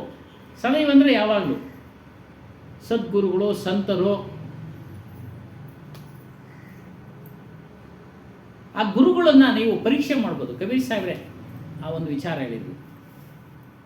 ನೀವು ಗುರುನ್ ಮಾಡಬೇಕಾದ್ರೆ ಒಳ್ಳೆ ಆಚರಣೆಯಲ್ಲಿದ್ದಾರಾ ಅದನ್ನು ನೀವು ತಿಳಿಬೇಕು. ಸಿಕ್ತವ್ರನ್ನೆಲ್ಲ ಗುರು ಮಾಡ್ಕೊಳ್ಳೋಕೆ ಹೋಗಬೇಡಿ. ಉದ್ಧಾರ ಆಗಬೇಕು ಅಂದರೆ ಒಳ್ಳೆ ಗುರುಗಳನ್ನು ಆಶ್ರಯಿಸಿ. ರಾಗದ್ವೇಷಗಳು ಇರಬಾರ್ದು ಅವ್ರ ಹತ್ರ. ಕಾಮ, ಕ್ರೋಧ, ಲೋಭ, ಮೋಹ, ಮದ, ಮತ್ಸರಾದಿಗಳು ಇರಬಾರ್ದು. ಅಸೂಯೆ ಇವೆಲ್ಲ ಇರಬಾರ್ದು. ಅಂಥ ಗುರುಗಳನ್ನು ಆಶ್ರಯಿಸಿ ಸದೈವ ಅವ್ರ ಮೇಲೆ ಯಾವಾಗಲೂ ಅವ್ರು ಭಕ್ತಿ ಮಾಡಿ, ಪೂಜೆ ಪುನಸ್ಕಾರ ಇತ್ಯಾದಿ. ಮಾನು ಮೀತು ಮಿತಯೋ ನಾ ಛೋಡೋ ಕಮಹು ಗಾಂಟಿ ನಾ ಕೋಲೆ ಹೋ. ಗುರುಗಳಿಗಿನ್ನ ಅತ್ಯಂತ ಹಿತವನ್ನು ಬಯಸತಕ್ಕಂಥ ಮಿತ್ರ ಯಾರೂ ಇಲ್ಲ. ಹಿತ ಅಂದರೆ ಒಳ್ಳೆಯದು. ಗುರು ಶಿಷ್ಯರ ಸಂಬಂಧ ಸ್ನೇಹಿತರಿಗೆ ಇಲ್ಲಿ ಹೋಲಿಸ್ತಾ ಇದ್ದಾರೆ. ಒಳ್ಳೆಯ ಸ್ನೇಹಿತ ಯಾವತ್ತೂ ಸಹ ತನ್ನ ಸ್ನೇಹಿತನಿಗೆ ಕೆಡಕನ್ನು ಬಯಸೋದಿಲ್ಲ. ಕೆಟ್ಟ ಮಾರ್ಗದಲ್ಲಿ ಹೋಗ್ತಾ ಇದ್ರೆ ಆತ ನನಗೆ ಒಳ್ಳೆಯ ಉಪದೇಶ ಕೊಟ್ಟು ಒಳ್ಳೆಯ ಮಾರ್ಗಕ್ಕೆ ತೆಗೆದುಕೊಳ್ತಾನೆ ಸಾಮಾನ್ಯವಾಗಿ. ಇನ್ನು ಆಧ್ಯಾತ್ಮಿಕ ವಿಚಾರದಲ್ಲೂ ಅಷ್ಟೇ. ಒಳ್ಳೆಯ ಗುರುಗಳನ್ನು ನೀವು ಆಯ್ಕೆ ಮಾಡಿಕೊಂಡಾಗ ಅವರು ಯಾವತ್ತೂ ನಿಮ್ಮನ್ನು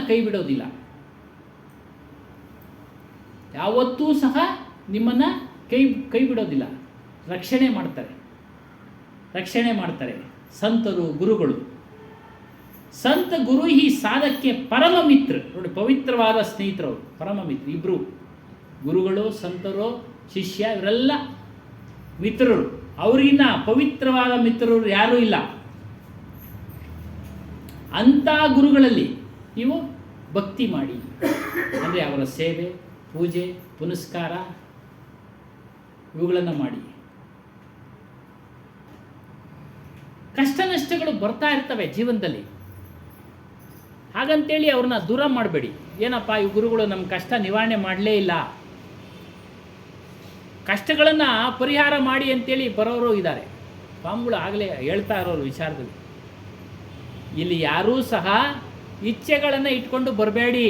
ನಮ್ಮ ಹನುಮಾನ್ ಸಾಹೇಬ್ರು ಹೇಳೋದು, ನನಗೆ ಅದಾಗಬೇಕು, ಮಕ್ಕಳಾಗಬೇಕು, ಮದುವೆ ಆಗಬೇಕು, ಐಶ್ವರ್ಯ ಬೇಕು, ಅವೆಲ್ಲ ಇಚ್ಛೆಗಳನ್ನ ಇಟ್ಕೊಂಡು ಬರಬೇಡಿ. ಇಲ್ಲಿ ಏನೂ ಆಗೋದಿಲ್ಲ. ಅವೆಲ್ಲ ಅಂಥ ಪವಾಡಗಳೇನೂ ಆಗೋದಿಲ್ಲ.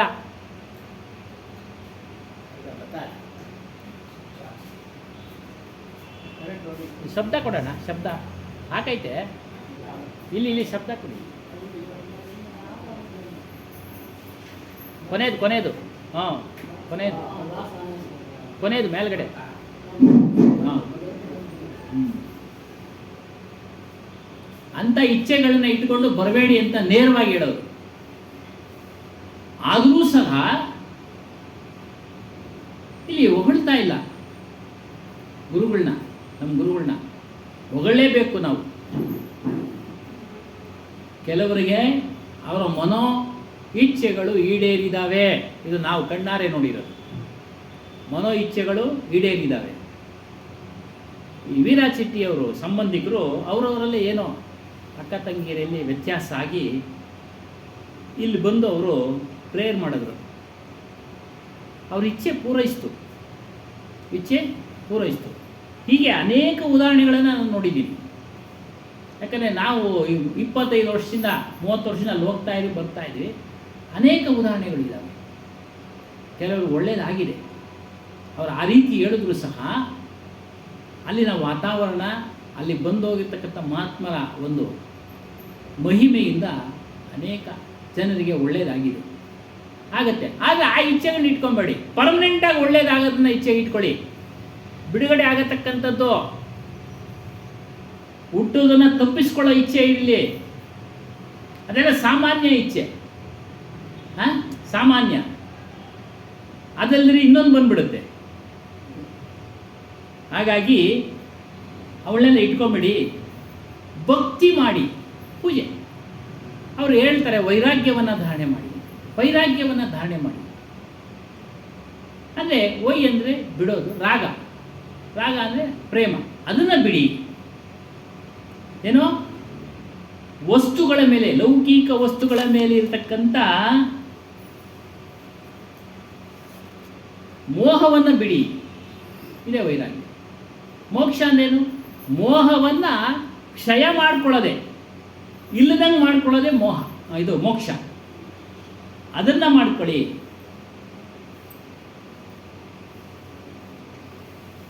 ಭಕ್ತಿ, ಶ್ರದ್ಧೆ, ನಿಷ್ಠೆ, ಸೇವೆ ಅವ್ರನ್ನ ಆಧರಿಸಿ ಎಲ್ಲವನ್ನು ಧಾರಣೆ ಮಾಡಿಕೊಂಡು ಆಗ ನಿಮಗೆ ಅವರು ಒಳ್ಳೆ ವಿಚಾರಗಳನ್ನು, ತಾನು ಏನಾಗಿದನೋ ಅದರಂತೆ ಶಿಷ್ಯನನ್ನು ಮಾಡ್ತಾರೆ. ಅದಕ್ಕೆ ಗುರುಕೋ ಕೀಜೈ ಕೋಟಿ ಕೋಟಿ ಪ್ರಣಾಮ್, ಕೀಟನ ಜಾನೆ ಭೃಂಗಕೋ ಗುರು ಕರ್ಲೆ ಆಪ ಸಮ. ಆ ಒಂದು ಸಾಕಿ ಹೇಳಿ, ಗುರುಗಳಿಗೆ ಕೋಟಿ ಕೋಟಿ ಪ್ರಣಾಮ ಮಾಡಿ, ಸದ್ಗುರುಗಳಿಗೆ ಕೀಟನ ಜಾನೆ ಭೃಂಗಕೋ ಗುರು ಕರ್ಲೆ ಆಪ ಸಮ. ಒಂದು ಉದಾಹರಣೆ ಕೊಡ್ತಾರೆ. ಈ ದುಂಬಿ ಇರುತ್ತಲ್ಲ, ಅದು ಎಲ್ಲರಂತೆ ಮೊಟ್ಟೆಗಳನ್ನ ಇಡೋದು, ಮರಿಗಳು ಮಾಡೋದು ಅವೆಲ್ಲ ಇಲ್ಲ. ಯಾವುದೋ ಒಂದು ಕೀಟವನ್ನು ತೆಗೆದುಕೊಂಡು ಅದಕ್ಕೆ ಶಬ್ದವನ್ನು ಕೊಡ್ತಿದೆ, ಗೂಡಿನಲ್ಲಿ ಇಟ್ಕೊಂಡು ತನ್ನ ಶಬ್ದವನ್ನು ಅದಕ್ಕೆ ಕೊಡುತ್ತೆ. ಆ ಶಬ್ದವನ್ನು ಕೇಳ್ತಾ ಅದು ದುಂಬಿ ಹಾಕ್ಬಿಡುತ್ತೆ. ಕೀಟನ ಜಾನೆ ಭೃಂಗಕ್ಕೋ ಗುರು ಕರ್ಲೆ ಆಪ ಸಮ. ನೋಡಿ, ಗುರು ಏನಾಗಿದಾನೋ ಆತನಂತೆ ಶಿಷ್ಯನನ್ನು ಮಾಡಿಬಿಡ್ತಾನೆ. ಮಾಡಬೇಕು ಅಂದರೆ ನಾವು ಈ ಶ್ರದ್ಧೆ, ಸಮಾಧಾನ, ನಿಷ್ಠೆ, ಸೇವೆ ಇವೆಲ್ಲ ಮಾಡಲೇಬೇಕು. ಪುಕ್ಕಟೆ ಸಿಗೋದಿಲ್ಲ. ಆಮೇಲೆ ಗುರು ಸೇವೆ ಸಿಗಬೇಕಾದ್ರೂ ತುಂಬ ಪುಣ್ಯ ಮಾಡಿ. ಸಂಸ್ಕಾರ, ಆಗಲೇ ಸಂಸ್ಕೃತಿ ಆಚರಣೆಗಳಿವೆ. ಹಬ್ಬ ಹರಿದಿನಗಳೆಲ್ಲ ಸಂಸ್ಕೃತಿ ಆಚರಣೆಗಳು. ಸಂಸ್ಕೃತಿ ಅಂದರೆ ಆಚರಣೆಗಳು. ಸಂಸ್ಕಾರ ಅಂದರೆ ನಮಗೆ ಆ ಒಂದು ಸಂಸ್ಕಾರ ಇದ್ದರೆ ಗುರು ತಾನಾಗೆ ಆ ಒಂದು ಸನ್ನಿವೇಶ ಸಿಗುತ್ತೆ, ಭೇಟಿಯಾಗೋದು. ಆ ಸಂಸ್ಕಾರನೇ ಇಲ್ಲ ಅಂತೇಳಿ ನಾವು ಪ್ರಯತ್ನ ಮಾಡೋದೇ ಬಿಡೋದು ಬೇಡ. ಮಾಡೋಣ, ಸತ್ಸಂಗ ಆಗೋ ಕಡೆ ಹೋಗೋಣ, ಸತ್ಸಂಗ ಕೇಳ್ತಾ ಇರೋಣ. ಗುರುಗಳು ಹೇಳ್ತಕ್ಕಂಥ, ಸತ್ಸಂಗದಲ್ಲಿ ಹೇಳ್ತಕ್ಕಂಥ ವಿಚಾರಗಳನ್ನು ಅಳವಡಿಸ್ಕೊಳ್ತಾ ಇದ್ದರೆ ಅದೊಂದು ಸಂಸ್ಕಾರವಾಗಿ ಮಾರ್ಪಾಟಾಗಿ ನಮಗೆ ಒಂದು ಆ ಅವಕಾಶ, ಒಳ್ಳೆಯ ಅವಕಾಶ, ಗುರುಗಳ ಸಂದರ್ಶನ, ಭೇಟಿ ಎಲ್ಲ ಆಗುತ್ತೆ. ಸಂತ ಗುರು ಪರಮ ಮಿತ್ರ ಹೈ. ನೋಡಿ, ಸಂತರು, ಗುರುಗಳು ಸಾಧಕನಿಗೆ ಪರಮ ಮಿತ್ರರು. ಅವರ ಒಂದು ಸ್ನೇಹವನ್ನು ಬಿಡಬೇಡಿ ನೀವು ಯಾವಾಗ. ಒಳ್ಳೆ ಗುರುಗಳು ಸಿಕ್ಕಿದಾಗ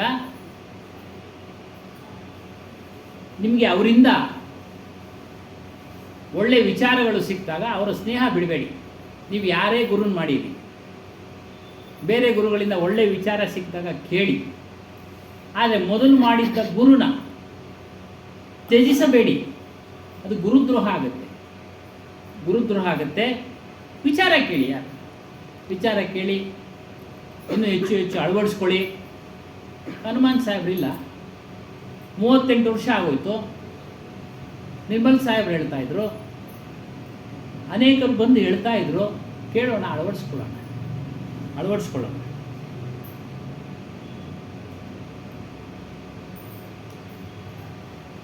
ನೀವು ಅವನ ಒಂದು ಸನ್ನಿಧಿನ ಪಲ್ಲ ಅಂದರೆ ಮಡಿಲು ಅಂತ, ಹಿಂದಿನಲ್ಲಿ ಪಲ್ಲ ಅಂದರೆ ಮಡಿಲು. ಮಗು ತಾಯಿ ಮಡಿಲನ್ನು ಎಷ್ಟು ಇಷ್ಟಪಡುತ್ತೆ ಅಂದರೆ ಸುಖವಾಗಿ ನಿಂತರೆ ಹೋಗುತ್ತೆ.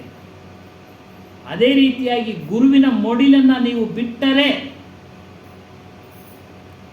ರಸಾತಲ ಹೋಗ್ಬಿಡ್ತೀರ. ರಸಾತಲ ಅಂದರೆ ಹೇಳ್ತಾರೆ ಹಿಂದೂ ಪುರಾಣಗಳಲ್ಲಿ 14 ಲೋಕ, ಭೂಲೋಕನು ಸೇರಿ 14 ಲೋಕ.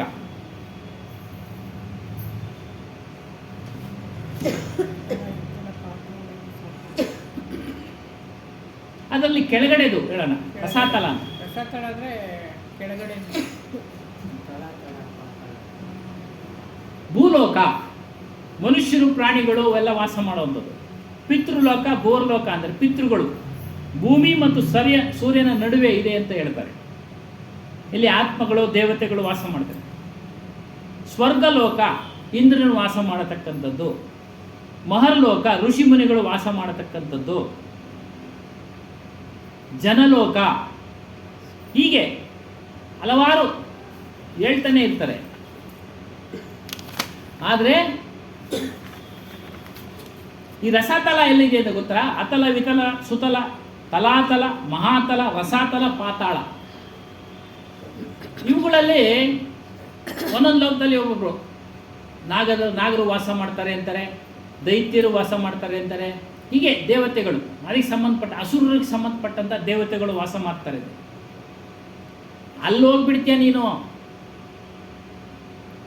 ಅಲ್ಲಿ ಹೋಗ್ಬಿಡ್ತೀಯ. ಅವನ ಮಿತ್ರತ್ವವನ್ನು ಬಿಟ್ಟರೆ ಅಂದರೆ 84 ಲಕ್ಷ ಜೀವರಾಶಿಗಳಲ್ಲಿ ಸುತ್ತುತ್ತಾ ಇರ್ತೀಯ. ಹುಟ್ಟೋದು ಸಾಯೋದು, ಹುಟ್ಟೋದು ಸಾಯೋದು. ಅಂಡಜ, ಪಿಂಡಜ, ಉದ್ಭಜ, ಶ್ವೇತಜ ನೋಡಿ, ಒಂದೊಂದಕ್ಕೆ 21 ಲಕ್ಷ, 84 ಲಕ್ಷ. ಅಂಡಜ ಮೊಟ್ಟೆ, ಪಿಂಡಜ ಪಿಂಡದಿಂದ ಆಗೋದು, ಉದ್ಭಜ ಉತ್ಪತ್ತಿಯಾಗೋದು, ಶ್ವೇತಜ ಕ್ರಿಮಿಗಳು ಹಾಗಾಗಿ ಬೆವರು ಅದು ಇದು ಉತ್ಪತ್ತಿ ಆಗ್ತವೆ. ಹಾಗಾಗಿ ಈ ರೀತಿಯಾಗಿ 84 ಲಕ್ಷ ಜೀವರಾಶಿಗಳಲ್ಲಿ ನೀನು ಸುತ್ತಾ ಇರಬೇಕು. ಇದೇ ಪಾತಾಳ. ಬೇರೆ ಪಾತಾಳಗಳು ಇದೆಯೋ ಇಲ್ಲ ನಮಗೆ ಗೊತ್ತಿಲ್ಲ, ಅದ್ರ ಚಿಂತನೆ ಮಾಡೋದೇ ಬೇಡ ಬಿಡಿ. ಚಿಂತನೆ ಮಾಡಿದ್ರೆ ಅದೊಂದು ಭ್ರಮೆ ನಮ್ಮಲ್ಲಿ ಕುತ್ಕೊಂಡ್ಬಿಡುತ್ತೆ. ಅದೊಂದು ಭ್ರಮೆ ನಮ್ಮಲ್ಲಿ ಉಳಿದುಕೊಂಡು ಬಿಡುತ್ತೆ. ಅವುಗಳೆಲ್ಲ ಚಿಂತನೆ ಬೇಡ, ನಮ್ಮ ಸ್ವರೂಪದ ಚಿಂತನೆ ಮಾಡೋಣ. ಅದೇ ಅಲ್ಲಿ ಕೈವರ್ತ ತಂದರು, ಆತ್ಮನ ಚಿಂತೆ ಮಾಡಿ, ನಮ್ಮ ಸ್ವರೂಪದ ಚಿಂತನೆ ಮಾಡಿ. ಇಷ್ಟೆಲ್ಲ ಮಾಡೋದಕ್ಕೆ ನಾವು ಶ್ರಮ ಅಂದರೆ ಕಷ್ಟಪಡಬೇಕು. ಕಷ್ಟಪಡದೆ ಯಾವುದೂ ಬರೋದಿಲ್ಲ. ವಿದ್ಯಾರ್ಥಿ ಸತತವಾಗಿ ಅವನು 11-12 ತಿಂಗಳು ಓದಿದ್ರೇ ಅವನು ಪರೀಕ್ಷೆಯಲ್ಲಿ ಪಾಸ್ ಮಾಡಿ ಮುಂದಿನ ಕ್ಲಾಸ್ ಹೋಗೋದಕ್ಕೆ ಸಾಧ್ಯ. ಅದಕ್ಕೆ ಹೇಳ್ತಾರೆ ಶ್ರಮಸೆ ಸಫಲತಾ ಮಿಲ್ತಿ ಹೈ. ಶ್ರಮ ಪಟ್ಟರೆ ನಿನಗೆ ಸಫಲ, ಒಳ್ಳೆ ಫಲ ಸಿಗುತ್ತೆ. ಜಸ್ ದುಃಖ ದೇಕಿ ರಹೋ ಯಹ ಅವಸರ್ ಅಸ ಸುಖು ಓಹಿ ಹೈ ಪಾಯೇ ಹೋ. ಸಾಧನೆ ಮಾಡೋ ಸಮಯದಲ್ಲಿ ನಿಮಗೆ ದುಃಖ ಆಗುತ್ತೆ, ಕಷ್ಟ ಆಗುತ್ತೆ, ಮನಸ್ಸನ್ನು ನಿಲ್ಸೋಕ್ಕಾಗೋದಿಲ್ಲ, ಕಷ್ಟ ಆಗುತ್ತೆ. ಅಭ್ಯಾಸ ಮಾಡ್ತಾ, ವೈರಾಗ್ಯವನ್ನು ಧಾರಣೆ ಮಾಡಿ ಅಭ್ಯಾಸ ಮಾಡ್ತಾ ಮಾಡ್ತಾ ನಿಮಗೆ ಅದು ಬರುತ್ತೆ. ಆವಾಗ ಅದ್ರ ಸುಖ ಗೊತ್ತಾಗುತ್ತೆ. ಅದೇ ಹೇಳ್ತಾರೆ ಸಿದ್ಧಿಗೆ ಸಮಯ ವಯಸ್ಸೇ ತುಮೆ ಸುಖ ಮಿಲೇಗ. ಯಾವಾಗ ನಿಮ್ಮ ಮನಸ್ಸು ವಶ ಆಗೋಯ್ತೋ, ನೀವು ಹೇಳ್ದಂಗೆ ಕೇಳೋಂಗೆ ಆಗೋಯ್ತೋ, ಆಗ ಮನಸ್ಸಿನ ಸುಖ, ಸ್ವರೂಪದ ಸುಖ ಅನುಭವ ಆಗುತ್ತೆ. ಅದಕ್ಕೆ ಶ್ರಮ ಪಡಬೇಕು. ಹೇಳ್ತಾರೆ ವಿದ್ಯೆ ಗಳಿಸೋದ್ರಲ್ಲಿ ವಿದ್ಯಾರ್ಥಿ ಶ್ರಮ ಪಡಬೇಕು, ವ್ಯವಸಾಯ ಮಾಡೋದ್ರಲ್ಲಿ ರೈತ ಶ್ರಮ ಪಡಬೇಕು, ವ್ಯಾಪಾರ ಮಾಡೋದ್ರಲ್ಲಿ ವ್ಯಾಪಾರಿ ಶ್ರಮ ಪಡಬೇಕು. ಅದೆಲ್ಲ ಗೊತ್ತಿದೆ, ನಿಮಗೆ ಗೊತ್ತಿರೋ ವಿಚಾರನೇ. ಅದೇ ರೀತಿಯಾಗಿ ಆಧ್ಯಾತ್ಮಿಕ ವಿಚಾರದಲ್ಲೂ ಶ್ರಮ ಪಡಬೇಕು. ಭೌತಿಕ ವಸ್ತುಗಳು, ಅನ್ನ, ವಸತಿ, ಬಟ್ಟೆ ಇವೆಲ್ಲವನ್ನ ಕೊಡ್ತಾರೆ. ಏನೋ ಕಷ್ಟದಲ್ಲಿದ್ದಾನಪ್ಪ, ಅವನಿಗೆ ಬಟ್ಟೆಯನ್ನು ಕೊಡೋಣ, ಊಟ ಕೊಡೋಣ, ಬಂಧುಗಳು ಕೊಡ್ತಾರೆ, ಸ್ನೇಹಿತರು ಕೊಡ್ತಾರೆ. ಆಗಲೇ ಹೇಳ್ದಂಗೆ ಸ್ನೇಹಿತರು ಕೊಡೋರು ಇದ್ದಾರೆ, ಒಳ್ಳೊಳ್ಳೆ ಸ್ನೇಹಿತರು. ಕಷ್ಟದಲ್ಲಿದ್ದಾನೆ, ಸ್ವಲ್ಪ ಸಹಾಯ ಮಾಡೋಣ, ಊಟ ಇಲ್ಲ ಅವನಿಗೆ ಊಟ ಕೊಡಿಸೋಣ. ಇವೆಲ್ಲ ಭೌತಿಕ ವಸ್ತುಗಳು. ಬೇರೆಯವರು ಕೊಡಬಹುದು, ನಿಮಗೆ ಕೊಡ್ತಾರೆ. ಆದರೆ ಆಧ್ಯಾತ್ಮಿಕದಲ್ಲಿ ನಮ್ಮ ಉದ್ಧಾರವನ್ನು ಮಾಡಿಕೊಳ್ಳೋ ವಿಚಾರದಲ್ಲಿ ನಾವೇ ಶ್ರಮ ಪಡಬೇಕು.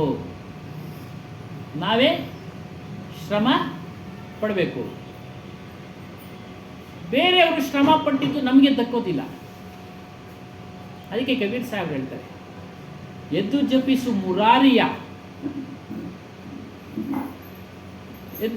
ಮುರಾರಿಯ ಅಂದರೆ ಬೇಗ ಎದ್ದು ಸ್ಮರಣೆ ಮಾಡುವಂತನಾಗೋ. ಅಂದರೆ ಬೆಳಗಿನ ಸಮಯದಲ್ಲಿ ದೊಡ್ಡ ಮಹಾತ್ಮರೆಲ್ಲ 3 ಗಂಟೆಗೆ ತೊಳ್ತಾರೆ, 4 ಗಂಟೆಗೆ ತೊಳ್ತಾರೆ. ಅವರೆಲ್ಲ ಆ ಒಂದು ಸಾಧನೆ ಮಾಡ್ತಾರೆ, ಸ್ಮರಣೆ. ಅನಾರೋಗ್ಯ ಪೀಡಿತ ಉಳ್ಳವರು, ಆಗದೇ ಇರತಕ್ಕಂಥವರು 6 ಗಂಟೆಗೆ ಎದ್ದಾದರೂ ಮಾಡಿ ಒಂದು ಅರ್ಧ ಗಂಟೆ. ಮತ್ತೆ ಆಯಾಸ ಆದರೆ, ವಯಸ್ಸಾದ್ಮೇಲೆ ಆಯಾಸ ಆಗೇ ಆಗುತ್ತೆ. ನೀವು ಮಲಗ್ಬೋದು, ಇಲ್ಲ ಅಂತಿಲ್ಲ. ಎದ್ದು ಜಪಿಸು ಮುರಾರಿ ಅಂದರೆ ಯಾರನ್ನ ಸ್ವರೂಪದ ಸ್ಮರಣೆ, ಅಂದರೆ ಗುರುಗಳ ಚಿಂತನೆ ಸ್ಮರಣೆಯನ್ನು ಮಾಡ್ತಾರೆ. ಎಂದೋ ಒಂದು ದಿನ ಶಾಶ್ವತ ನಿದ್ರೆ ಮಾಡುವೆ ನೀನು. ನೋಡಿ, ಒಂದಲ್ಲ ಒಂದು ದಿನ ನೀನು ಶಾಶ್ವತವಾಗಿ ಮಲಿಕೊಂತ್ಯಾ, ಶಾಶ್ವತವಾಗಿ ಮಲಿಕೊಳ್ತೀಯ. ಆಗ ನೀನು ಯಾರು ಎಬ್ಸಕ್ಕೂ ಆಗಲ್ಲ, ನೀನು ಹೇಳೋದು ಇಲ್ಲ, ನೀನು ಯಾರು ಎಬ್ಸಕ್ಕೂ ಆಗೋದಿಲ್ಲ. ಹಾಗಾಗಿ ಬೆಳಿಗ್ಗೆ ಹೊತ್ತು ಸ್ವಲ್ಪ ಶ್ರಮ, ಒಂದು ಅರ್ಧ ಗಂಟೆನೋ ನಿಮ್ಮ ದೇಹಕ್ಕೆ, ನಮ್ಮ ದೇಹಕ್ಕೆ ಅನುಗುಣವಾಗಿ ಮಾಡಬೇಕು. ಆಧ್ಯಾತ್ಮಿಕ ಪ್ರಗತಿ ಅಂದರೆ ಸ್ವಯಂ ಶ್ರಮ ಪಡಬೇಕು, ಆ ದಿಕ್ಕಿನಲ್ಲಿ ಹೋಗಬೇಕು. ಈ ಶ್ರಮನ ತುಂಬ ಕಷ್ಟ ಇದೆ ಅಂತ ಯಾರೋ ಆದರೂ ಅಂದ್ಕೊಂಡ್ರೆ,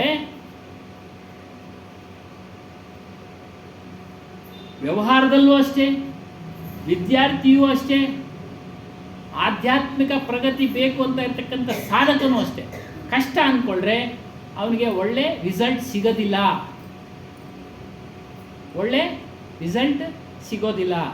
ಅದಕ್ಕೆ ಹೇಳಿದೆ, ಕಲ್ ಕರೇಸೋ ಆಜ್ ಕರೇಸೋ ಅಬ್ ಕರ್ ಅಂತ, ಪಲ್ ಮೇ ಪ್ರಲಯ ಹೋ ಜಾಯೆ.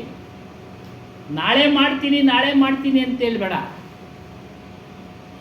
ಈ ದಿನವೇ ಮಾಡು. ಈ ದಿನ ಮಾಡ್ತೀನಿ, ಬೆಳಿಗ್ಗೆ ಆಯಿತು, ಸಂಜೆ ನೋಡೋಣ, ಮಧ್ಯಾಹ್ನ ನೋಡೋಣ, ರಾತ್ರಿ ನೋಡೋಣ ಅನ್ಬೇಡ. ಈಗ ತಕ್ಷಣ ನಿನ್ನ ಮನಸ್ಸಿಗೆ ಬಂದ ಈಗಲೇ ಮಾಡು. ಮುಂದಿನ ಒಂದು ಅರ್ಧ ಗಂಟೆಯಲ್ಲಿ ಏನಾಗ್ಬಿಡ್ತೀಯೋ ನೀನೇನು ಗೊತ್ತಿಲ್ಲ. ಪಲ್ಮೆ, ಕಣ್ಣು ರೆಪ್ಪೆ ಹೊಡೆಯುವಷ್ಟರಲ್ಲಿ ಪ್ರಳಯ, ಈ ಸುನಾಮಿ ಇವೆಲ್ಲ ಯಾವಾಗ ಒಂದೊಂದ್ಸಲಿ ಬರ್ತವೆ. ಜೀವ ಪ್ರಳಯ ಅಂತ ಹೇಳ್ತಾರೆ ಕಬೀರ್ ಸಾಹೇಬ್. ಅಂದರೆ ನೀನು ಮರಣ ಹೊಂದು ಬಿಡ್ತೀಯಪ್ಪ, ದೇಹವನ್ನು ಬಿಟ್ಟು ಬಿಡ್ತೀಯ. ಕಣ್ಣು ರೆಪ್ಪೆ ಹೊಡೆಯುವಷ್ಟರಲ್ಲಿ ನಾವು ನೋಡ್ತಾ ಇದ್ದೀವಿ. ಡ್ಯಾನ್ಸ್ ಆಡ್ತಾ ಹೋಗ್ಬಿಡ್ತಾರೆ. ಅಬ್ದುಲ್ ಕಲಾಂ ಸ್ಪೀಚ್ ಮಾಡ್ತಾ ಕುಸಿದ್ಬಿಟ್ಟೋಗ್ಬಿಟ್ರು. ಅಬ್ದುಲ್ ಕಲಾಂ ರಾಷ್ಟ್ರಪತಿಗಳು ಸತ್ತೇ ಹೋಗ್ಬಿಟ್ರು. ನಿವೃತ್ತರಾದಮೇಲೆ ಕೆಲವೊಂದು ಸ್ಪೀಚ್ ಕೊಡ್ತಾ ಇದ್ರು, ಹಂಗೆ ಕುಸಿದು ಬಿದ್ರು. ಹಾಸ್ಪಿಟ್ಲಿಗೆ ಹೋಗೋ ಅಷ್ಟೊತ್ತಿಗಿಲ್ಲ. ಅದಕ್ಕೆ ಪಲ್ಮೆ ಅಂದರೆ ಕಣ್ಣು ರೆಪ್ಪೆ ಹೊಡೆಯುವಷ್ಟರಲ್ಲಿ ಪ್ರಳಯ, ಜೀವ ಪ್ರಳಯ. ಆ ಪ್ರಳಯಗಳು ಹೇಳ್ತಾ ಇದ್ದಾರೆ, ಪುರಾಣಗಳಲ್ಲಿದೆ. ಅವೆಲ್ಲ ಯಾರು ನೋಡಿದಾರೋ ಯಾರು ಬಿಟ್ಟಿಲ್ಲ, ಅದ್ರ ಚಿಂತೆ ಮಾಡೋಕ್ಕೆ ಹೋಗಬೇಡ. ನಿನ್ನ ಪ್ರಳಯ ನೋಡು, ನಿನ್ನ ಪ್ರಳಯ. ನೀನು ಮರಣ ಆಗಿಬಿಡ್ತೀಯ, ಅಂದರೆ ಆತ್ಮ ಮರಣ ಆಗಲ್ಲ, ನಿನ್ನ ದೇಹ ಬಿದ್ದೋಗುತ್ತೆ, ಅವಾಗೇನು ಮಾಡಲಿಕ್ಕಾಗೋದಿಲ್ಲ. ಹಾಗಾಗಿ ಶ್ರಮ ಪಡು. ಬೆಳಿಗ್ಗೆ ಎದ್ದು ಸ್ಮರಣೆ ಮಾಡಿ ಅಂತ ಹೇಳಿದ್ವಿ.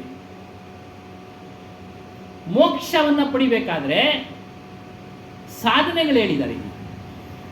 ಸ್ವಾಧ್ಯಾಯ ಅಂದರೆ ಸ್ವಂತವಾಗಿ ಬರತಕ್ಕಂಥವರು ಈ ರೀತಿಯ ಧರ್ಮಗ್ರಂಥಗಳನ್ನು ಓದೋದು. ಭ್ರಮೆಯ ಗ್ರಂಥಗಳನ್ನೆಲ್ಲ ಓದೋಕೋಬೇಡಿ, ಇನ್ನು ಭ್ರಮೆ ತುಂಬಿಕೊಳ್ಳುತ್ತೆ. ಆತ್ಮಜ್ಞಾನದ ಗ್ರಂಥಗಳನ್ನು ಓದಿ. ಆತ್ಮಜ್ಞಾನ, ಮಹಾಭಾರತ ಓದಬೇಕು ಇಚ್ಛೆ ಇರುತ್ತೆ, ಓದಿ. ಆದರೆ ಅದರಲ್ಲಿರ್ತಕ್ಕಂಥ ಸಾರ ಶಬ್ದಗಳನ್ನು ತೆಗೆದುಕೊಳ್ಳಿ. ದುರ್ಯೋಧನ ಯಾವುದರಿಂದ ಕೆಟ್ಟ ಅನ್ನೋದನ್ನ ತಿಳ್ಕೊಂಡು ಅವನಲ್ಲಿದ್ದ ಗುಣ ನಿಮ್ಮಲ್ಲಿದ್ದರೆ ಅದನ್ನು ನಿವೃತ್ತಿ ಮಾಡಿ. ಅವನಿಗೆ ಮೋಹ ಇತ್ತು, ಐಶ್ವರ್ಯದ ಮೋಹ ಇತ್ತು ದುರ್ಯೋಧನಿಗೆ. ಅಧಿಕಾರದ ಆಮೇಲೆ ಅಧಿಕಾರದ ಮೋಹ, ಆಮೇಲೆ ದಾಯಾದಿಗಳ ಮೇಲೆ ಮತ್ಸರ. ನೋಡಿ, ಇವೆಲ್ಲ ಇದ್ವು. ಆ ಗುಣಗಳು ನಮ್ಮಲ್ಲಿದ್ದರೆ ಅದನ್ನು ನಿವೃತ್ತಿ ಮಾಡ್ಕೊಳ್ಳೋಣ. ಈ ರೀತಿಯಾಗಿ ಕತೆ ನಡೀತೋ ಬಿಡುತ್ತೋ ಬೇಡ, ನಮಗೆ ಆ ವಿಚಾರವೇ ಬೇಡ. ಇನ್ನು ರಾಮಾಯಣ ಆಗಲೇ ಹೇಳ್ದಂಗೆ ಮೋಸ ಮಾಡಿ ಹೊಡೆದ, ಹೇಳ್ತಾನೆ ಮುಯ್ಯಿ ತೀರ್ಸ್ಕೊಂಬಿಡಪ್ಪ, ಮುಂದಿನ ಸಲಿಗೆ ನೀನು ನಾನು ಹೊಡೆದಾಕ್ಬಿಡು ಅಂತ ರಾಮ. ಮುಂದಿನ ಸರಿಗೆ ನೀನು ನನ್ನನ್ನು ಹೊಡೆ. ಅದೇ ಕೃಷ್ಣ ಅವತಾರದಲ್ಲಿ ಅವನು ಹೊಡೆದಾಕ್ತಾನೆ. ಈ ರೀತಿಯ ವಿಚಾರಗಳನ್ನು ನಾವು,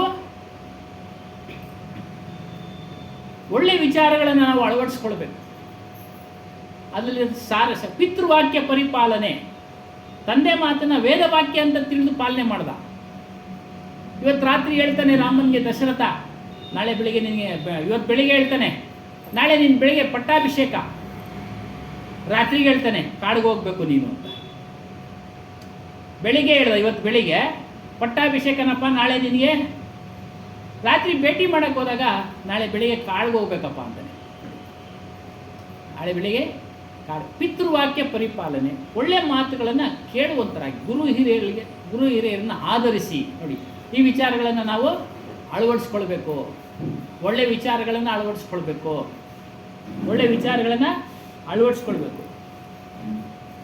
ಸ್ವಾಧ್ಯಾಯ ಅಂದರೆ ಸ್ವಂತವಾಗಿ ಓದೋದು. ಈ ರೀತಿಯ ಗ್ರಂಥಗಳನ್ನು, ಇದೆಲ್ಲ ಹಿಂದಿಯಲ್ಲಿದೆ, ಕನ್ನಡದಲ್ಲಿದೆ. ಕೈವಾರ ತಾತಯ್ಯನವ್ರದ್ದಿದೆ ಕನ್ನಡ. ಅಂದರೆ ಶಬ್ದಗಳು ಬೇರೆ ಬೇರೆ ಇರ್ತವೆ.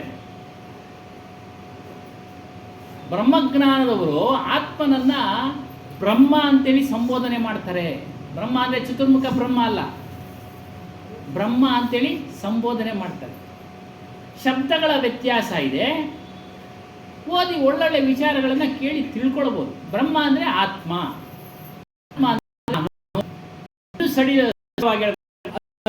ನಮ್ಮ ಅರಿವು. ಅಧ್ಯಾಯ ಒಳ್ಳೆ ವಿಚಾರಗಳನ್ನ ಪುಸ್ತಕಗಳನ್ನು ಓದುವಂತರಾಗಿ. ಸೇವಾ, ನೋಡಿ,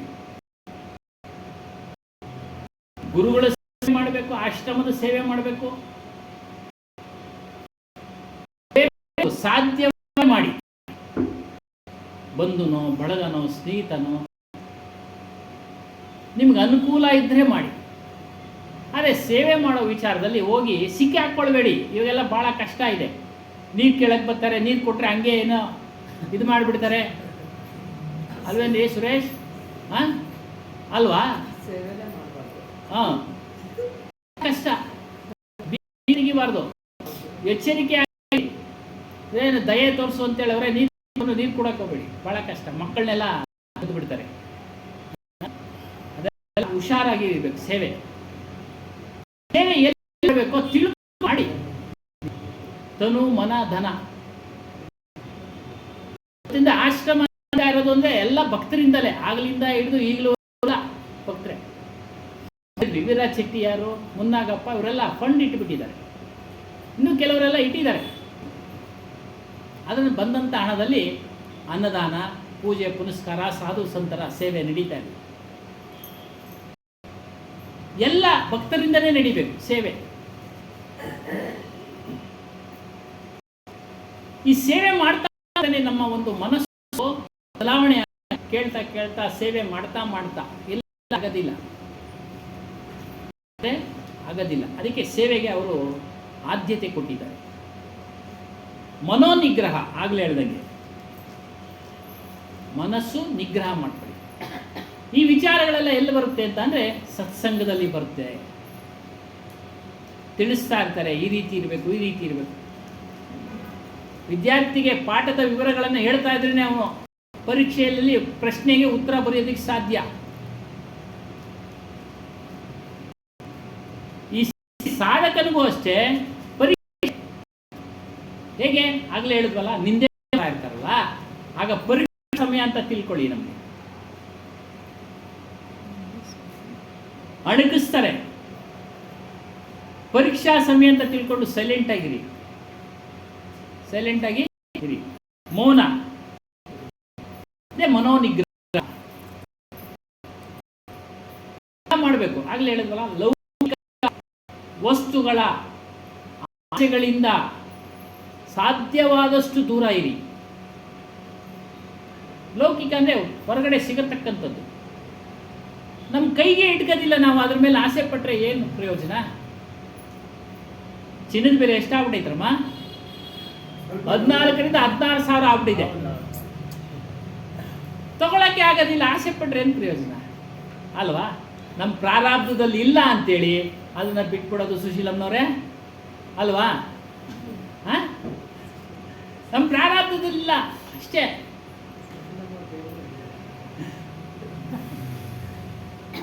ಹಾಗಾಗಿ ತ್ಯಾಗ ಮಾಡಬೇಕು. ಕೈಗೆ ಇಟ್ಟಿದ್ರೆ ತಗೊಳ್ಳೋಣ. ಹನುಮಾನ್ ಸಾಹೇಬ್ ಹೇಳ್ತಾ ಇದ್ರು, ಒಳ್ಳೆ ಬಟ್ಟೆಗಳನ್ನ ಹಾಕ್ತೀರಾ, ಹಾಕ್ಕೊಳ್ಳಿ, ನಿಮ್ಮ ಪ್ರಾರಬ್ಧದಲ್ಲಿ ಇದೆ, ಹಾಕ್ಕೊಳ್ಳಿ. ಈಗ ನಾಗರಿಕತೆ ಒಡವೆಗಳನ್ನ ಹಾಕ್ಕೊಂಡು ಹೋಗೋದು, ಹಾಕ್ಕೊಳ್ಳಿ. ಆದರೆ ಅದ್ರ ಮೇಲಿರ್ತಕ್ಕಂಥ ಮೋಹವನ್ನು ಬಿಡಿ. ಅದನ್ನು ಗಳಿಸೋ ಸಲುವಾಗಿ ಕಷ್ಟ, ಅನೇಕ ರೀತಿಯ ಕಷ್ಟಪಡೋದನ್ನು ಬಿಡಿ. ಮೊದಲೆಲ್ಲ ಕಷ್ಟಪಡಬೇಕಾಯ್ತು, ಈಗೆಲ್ಲ ಸಾಲ ಸಿಗುತ್ತೆ. ಸಾಲ ತೀರ್ಸೋವಾಗೆಲ್ಲ ಗೊತ್ತಾಗೋದು, ಎಲ್ಲ ಸಾಲ ಸಿಗುತ್ತೆ. ಒಂದು ಮೋಟ್ರ್ ಸೈಕಲು ಸಾಲ ಸಿಗುತ್ತೆ, ಎಲ್ಲ ಸಾಲ ಸಿಗುತ್ತೆ. ಸಾಲ ತೀರ್ಸೋವಾಗ ದುಃಖ. ಕೊರೋನಾನಲ್ಲಿ ಎಷ್ಟು ಕಷ್ಟಪಟ್ರಲ್ಲ ಜನಗಳು ಅಲ್ವರ? ಕೊರೋನಾನಲ್ಲಿ ಎಷ್ಟು ಕಷ್ಟಪಟ್ಟರು ಇದೆಲ್ಲ ನೆನಪಿನಲ್ಲಿ ಇಟ್ಕೊಂಡು ಕೈಗೆ ಇಟ್ಕಿದ್ರೆ ನಿಮಗೆ ಸಾಮರ್ಥ್ಯ ಇದ್ದರೆ ತೆಗೆದುಕೊಳ್ಳಿ. ಆದರೆ ಬೇಕೇ ಬೇಕು ಎಂಬ ಆಸೆ, ಹಂಬಲ, ಕೊರಗು, ಅದು ನಮ್ಮಲ್ಲಿಲ್ವೇ ಇವೆಲ್ಲವನ್ನು ಬಿಡಬೇಕು. ಒಟ್ಟಾರೆ ಲೌಕಿಕ ವಸ್ತುಗಳ ಮೇಲಿರ್ತಕ್ಕಂಥ ಆಸೆಗಳನ್ನು ಕಡಿಮೆ ಮಾಡ್ಕೊಳ್ತಾ ಹೋಗಿ. ಕೈಗೆ ಇಟ್ಟಿದ್ರೆ ತೆಗೆದುಕೊಳ್ಳಿ, ಇಲ್ಲ ಅಂದರೆ ಅಷ್ಟೇ. ತ್ಯಾಗ. ಇಂದ್ರಿಯ ತಥಾ ಮನ. ಇಂದ್ರಿಯಗಳು ಕಣ್ಣು, ಕಿವಿ, ಮೂಗು, ನಾಲಿಗೆ. ಕಣ್ಣು ನೋಡಬೇಕು ಅನಿಸುತ್ತೆ, ಅನೇಕ ರೂಪಗಳನ್ನು ನಿಯಂತ್ರಣ ಮಾಡಿ. ಯಾರು ನೋಡಬೇಕು? ಮತ್ತೆ ಸಂತರನ್ನು, ಗುರುಗಳನ್ನು ಅವಕಾಶ ಸಿಕ್ಕಿದ್ರೆ ನೋಡಿ. ನೋಡದೆ ಏನು ವ್ಯವಹಾರ ಮಾಡಲಿಕ್ಕಾಗೋದಿಲ್ಲ. ಆದರೆ ಮನಸ್ಸು ನಿಯಂತ್ರಣದಲ್ಲಿರಲಿ. ಯಾವಾಗ ಕಣ್ಣು ನೋಡ್ತೋ ಮನಸ್ಸು ಅದರಿಂದ ಹೋಗುತ್ತೆ, ಅದರಿಂದ ಇನ್ನೊಂದು ಕಡೆ ಹೇಳ್ಕೊಂಡು ಹೋಗ್ಬಿಡುತ್ತೆ. ಹಾಗಾಗಿ ಈ ರೀತಿಯಾಗಿ ಪಂಚ ವಿಷಯಗಳಲ್ಲಿ ನಿಗ್ರಹ ಇರಲಿ, ಮನಸ್ಸನ್ನು ನಿಗ್ರಹ ಇರಲಿ. ಮಲಿನ ಆದತ್ ಅಂದರೆ ಅಭ್ಯಾಸ. ಮಲಿನ ಅಂದರೆ ಕೊಳೆ, ಅಂದರೆ ಕೆಟ್ಟ ಅಭ್ಯಾಸಗಳು ನಿಮ್ಮನ್ನ ದುಃಖಕ್ಕೆ ಈಡು ಮಾಡ್ತವೆ. ಅವುಗಳಿಂದ ದೂರ ಇರಿ, ಅದನ್ನು ದೂರ ಇಡಿ.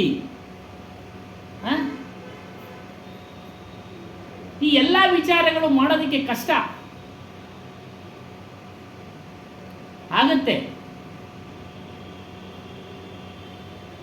ಆದರೆ ಮಾಡ್ತಾ ಒಂದೊಂದೇ ಬಿಡ್ತಾ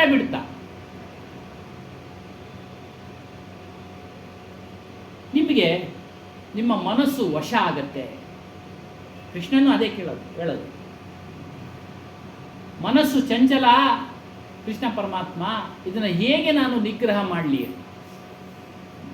ಅಭ್ಯಾಸ, ಪ್ರತಿನಿತ್ಯ ಅಭ್ಯಾಸ ಮಾಡುವಂಥ ನಾನು ವೈರಾಗ್ಯದಿಂದ ಅದನ್ನು ದೂರ ಮಾಡಬೇಕು. ಅಂದರೆ ವೈರಾಗ್ಯ ಅಂದರೆ ಆಗಲೇ ಹೇಳ್ದಂಗೆ ಅದ್ರ ಮೇಲಿರ್ತಕ್ಕಂಥ ಪ್ರೇಮ, ಅದರಿಂದ ನನಗೆ ಶಾಶ್ವತವಾದ ಸುಖ ಸಿಗುತ್ತೆ ಅನ್ನೋ ಒಂದು ಭ್ರಮೆ, ಇವೆಲ್ಲವನ್ನು ನೀನು ವಿಚಾರ ಮಾಡಿ ಮನಸ್ಸಿಗೆ ತಿಳುವಳಿಕೆ ಕೊಡಬೇಕು. ಅದೇ ಹೊಡೆದಂಗೆ. ಮನಸ್ಸು ಕೈಗೆ ಸಿಗಲ್ಲ ಹೊಡೆಯೋಕ್ಕೆ. ಮನ್ಕೊಂಮಾರೋ ಅಂದರೆ ಹೊಡೆಯೋಕ್ಕೆ ಕೈ ಸಿಗಲ್ಲ, ಬುದ್ಧಿ ಕೈಗೆ ಸಿಗೋದಿಲ್ಲ. ಅಂದರೆ ತಿಳುವಳಿಕೆ ಹೇಳ್ಬೋದೇ? ಅಲ್ಲೇನೋ ಜಗಳ ಆಗ್ತಾ ಇದ್ರೆ ಅವಾಗ ಹೇಳ್ತೀವಿ, ಅಲ್ಲೇನೋ ಜಗಳ ಆಗ್ತಾ ಇತ್ತಪ್ಪ, ನಮಗೆ ಆಗ್ಬೇಕು, ಈ ಕಡೆ ಹೋಗ್ತೀವಿ. ನೋಡಿ, ಅದು ತಿಳುವಳಿಕೆ. ರಸ್ತೆನಲ್ಲಿ ಹೋಗ್ಬೇಕಾದ್ರೆ ಗಲೀಜಿದ್ರೆ ಪಕ್ಕಕ್ಕೆ ಹೋಗ್ತೀವಿ, ನೋಡಿ ಅದು ತಿಳುವಳಿಕೆ. ಅದೇ ರೀತಿಯಾಗಿ ತಿಳುವಳಿಕೆ ಕೊಡಬೇಕು ಮನಸ್ಸಿಗೆ, ಗುರು ಸ್ಮರಣೆ ಕೊಡಬೇಕು. ಕೊಟ್ಟಾಗ ಇವೆಲ್ಲ ಸುಖ ಆಗತ್ತೆ. ಯಾವಾಗ ನಿಮ್ಮ ಮನಸ್ಸು ಇಂದ್ರಿಯಗಳು ವಶತ ನಿಮ್ಮ ವಶಕ್ಕೆ ಬಂದಾಗ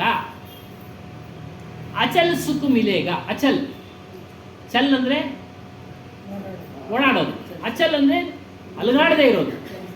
ನೋಡಿ ಪದ ಅರ್ಥ. ಚಲ್ ಅಂದರೆ ಅಲುಗಾಡೋದು, ಓಡಾಡೋದು. ಅಚಲ್ ಅಂದರೆ ಅದಕ್ಕೆ ಇನ್ನೊಂದು ಸ್ಥಿರ ಅಸ್ಥಿರ. ನೋಡಿ, ಇದು ಸ್ಥಿರ ಆಸ್ತಿ ಅಂತ ಹೇಳ್ತಾರೆ ಸಾಮಾನ್ಯ ವ್ಯವಹಾರವಾಗಿ. ಅಸ್ಥಿರ ಆಸ್ತಿಗಳು ಇದು ಓಡಾಡೋ ಮೋಟ್ರು, ವಾಹನ, ಅವೆಲ್ಲ ಚಾಲನೆ ಇದು. ಅದೇ ರೀತಿಯಾಗಿ ಇದು ಹೋಗ್ಬಿಡುತ್ತೆ, ಇದು ಬಿಟ್ಬಿಡ್ತೀವಿ ನಾವು. ಯಾವುದೋ ಮನೆ ಮಠ ಎಲ್ಲ ಬಿಟ್ಬಿಡ್ತೀವಿ. ನಾವು ಏನೇನು ತೊಗೊಂಡಿದ್ವೋ ಎಲ್ಲ ಬಿಟ್ಬಿಡ್ತೀವಿ. ಪ್ಲೈನ್ ಇಟ್ಕೊಂಡಿದ್ರು ಪ್ಲೈನು ಬಿಟ್ಬಿಡ್ತೀವಿ.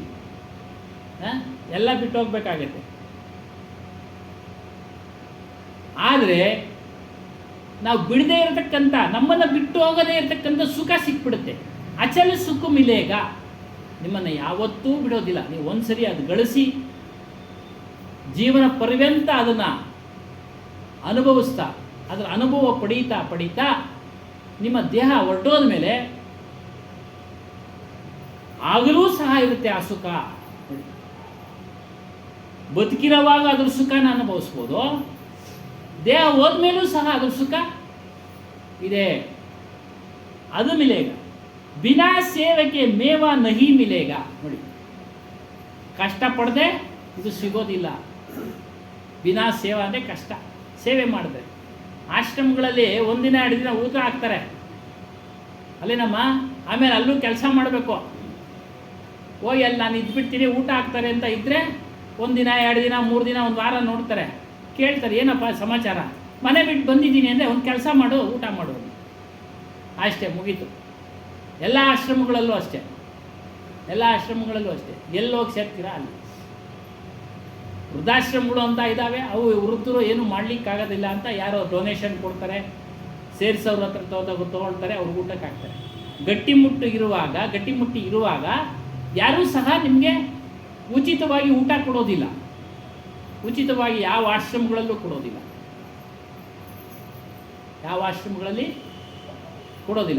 ಆದರೆ ರಾಮಕೃಷ್ಣ ಆಶ್ರಮಲ್ಲಿ ಏನು ಮಾಡ್ತಾರೆ ಗೊತ್ತಾ, ಜ್ಞಾನ ಕೊಡೋ ಸಲುವಾಗಿ ಅನ್ನದಾನದ ಸೇವೆ ಮಾಡ್ತಾರೆ. ಈ ಮೂಲಕ ಆದರೂ ಜ್ಞಾನ ಕೊಡೋಣ ಅಂತ ಒಂದು ಕ್ಯಾಂಪ್ ಹಾಕ್ಕೊಳ್ತಾರೆ ರಾಮಕೃಷ್ಣ ಆಶ್ರಮಗಳಲ್ಲಿ.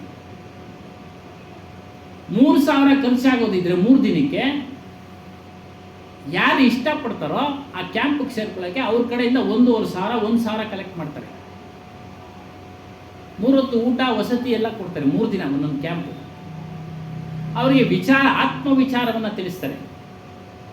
ಆತ್ಮವಿಚಾರ ಯಾಕೆ ತಿಳಿದು ಉದ್ಧಾರ ಆಗಲಿ, ಅದಕ್ಕೆ ಯಾರೋ ಸಹಾಯ ಮಾಡ್ತಾರೆ. ಯಾರೋ ಚಂದಾದಾರರು ಇರ್ತಾರೆ, ಸಹಾಯ ಮಾಡ್ತಾ ಇರ್ತಾರೆ. ಈಗಾದರೂ ನಾವು ಸೇವೆ ಮಾಡೋಣ ಅಂತ ದೊಡ್ಡವರು ಹಾಗಾಗಿ ಕ್ಯಾಂಪ್ ಹಾಕ್ತಾರೆ ಹೊರ ಊರುಗಳಲ್ಲಿ. ರಾಮಕೃಷ್ಣ ಆಶ್ರಮ 3 ದಿನ ಅವರಿಗೆ ವಿಚಾರ ಹೇಳೋದು. 3 ದಿನ ಇಟ್ಕೊಂಡು ಅವ್ರಿಗೆ ಪೋಷಣೆ ಮಾಡಿ ಅವ್ರಿಂದ ಸ್ವಲ್ಪ ಮೊತ್ತ ತೆಗೆದುಕೊಂಡು ಆತ್ಮವಿಚಾರ, ಭಗವಂತನ ವಿಚಾರ ಇವೆಲ್ಲ ತಿಳಿಸ್ತಾರೆ. ಅದರಿಂದಲೇ ಗುರುಪೂಜೆ ಈ ಸಮಯಗಳಲ್ಲಿ ಎಲ್ಲ ಆಶ್ರಮ, ನಮ್ಮ ಆಶ್ರಮನೂ ಸೇರಿದಂತೆ ಅನ್ನದಾನದ ವ್ಯವಸ್ಥೆ ಮಾಡ್ತಾರೆ. ಅಲ್ಲಿ ಬಂದಾಗೂ ಸಹ ಹಲವಾರು ಸೇವೆ ಮಾಡ್ತಾರೆ. ಕೆಲವು ಹಲವಾರು ರೀತಿಯಲ್ಲಿ ಯಾರೋ ಒಬ್ಬೊಬ್ರು ಹಾಗೆ ಬಂದು ಹೋಗ್ತಾರೆ. ಅವರು ಯಾವುದೋ ಒಂದು ರೀತಿಯಲ್ಲಿ ಸೇವೆ ಮಾಡ್ತಾ ಇರ್ತಾರೆ, ನಮಗೆ ಗೊತ್ತಾಗೋದೇ ಇಲ್ಲ. ಅದಕ್ಕೆ ಹೇಳಿ ಬಿನಾ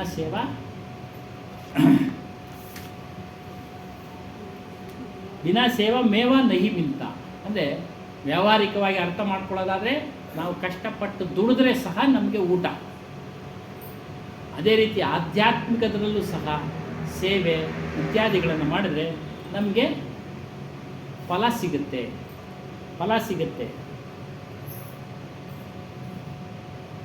ಕಷ್ಟ ಅಂತ ತಿಳ್ಕೊಂಬಿಡಿ ಮಾಡೋದ್ರಲ್ಲಿ.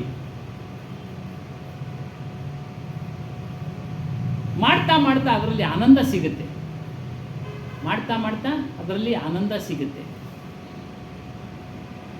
ಮತ್ತೆ ನೀವು ಏನು ಇಚ್ಛೆ ಇಟ್ಕೊಂಡಿದ್ದೀರೋ ಬಿಡುಗಡೆ ಆಗಬೇಕು ನಾನು ಅಂತ, ಅದು ಸಹ ನಿಮಗೆ ಸಿದ್ಧಿಯಾಗುತ್ತೆ. ಅದರಿಂದ ನಾವೇನು ಮಾಡಬೇಕು? ಇಲ್ಲಿವರೆಗೂ ವಿಚಾರ ಹೇಳಿದ್ವಿ, ಮನಸ್ಸಿಗೆ ಹೊಡೆಯಿರಿ ಅಂದರೆ ಒಳ್ಳೆಯ ವಿಚಾರಗಳಿಂದ ಮನಸ್ಸನ್ನು ನಿಯಂತ್ರಣಕ್ಕೆ ತೆಗೆದುಕೊಳ್ಳಿ.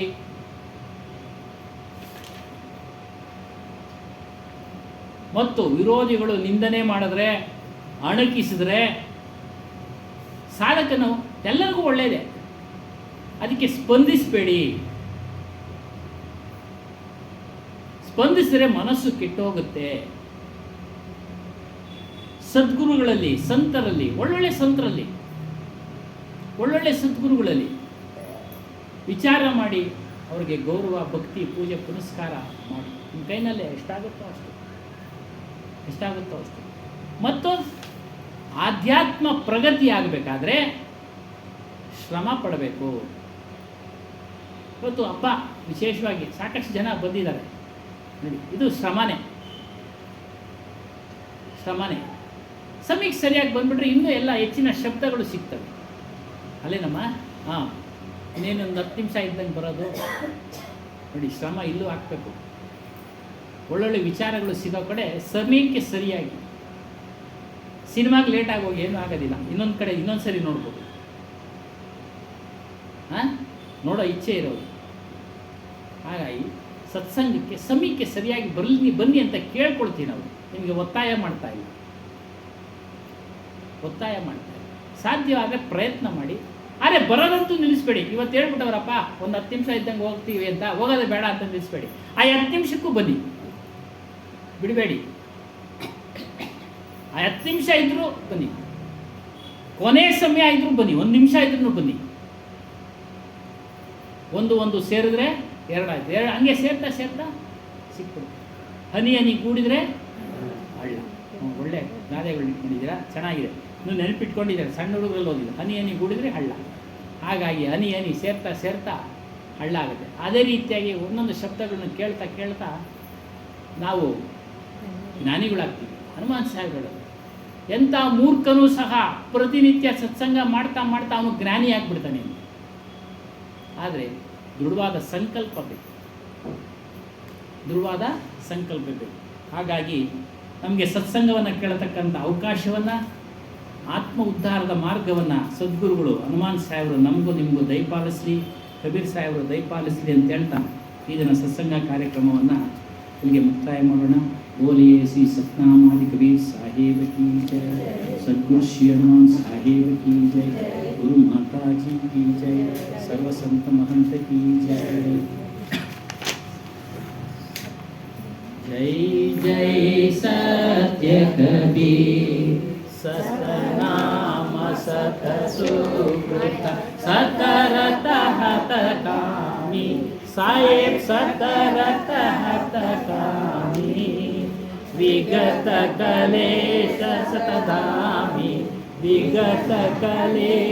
सतधामी विभुवनपति स्वामी साहेब जय सत्य कबीर. जयतु कबीरं नाशक भवतीरं साहेब नाशक भवतीरं. दारो मनुज शरीरं शिशुवर शरतीरं साहेब जय सत्य कबीर. कमलपत्र पर शोभित शोभाजित कैसे साहेब शोभाजित कैसे. नीलाचल पर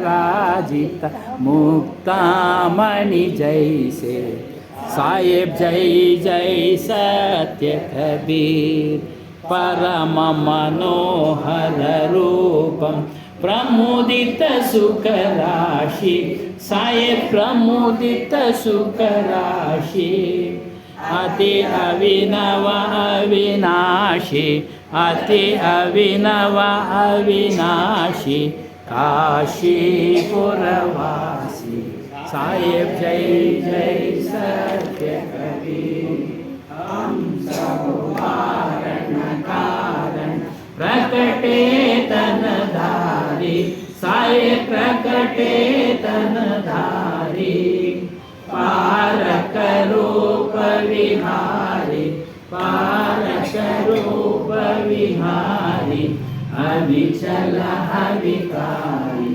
साहेब जय जय सत्य कबीर साहेब कबीर की आरती अगणित अगहारी साहेब अगणित अगहारी धर्मदास बलिहारी धर्मदास बलिहारी मुद मंगलकारी साहेब जय जय सत्य कबीर साहेब कबीर की आरती जो कोई न रहा वै साहेब जो कोई न रहा वै भक्ति पदारथ पावे मुक्ति पदारथ पावे भव में नहीं आवे साहेब जय जय सत्य कबीर बोलिए श्री सतनाम कबीर साहेब की जय सद्गुरु श्री हनुमान साहेब की जय गुरु माता जी की जय सर्व संत महंत की जय।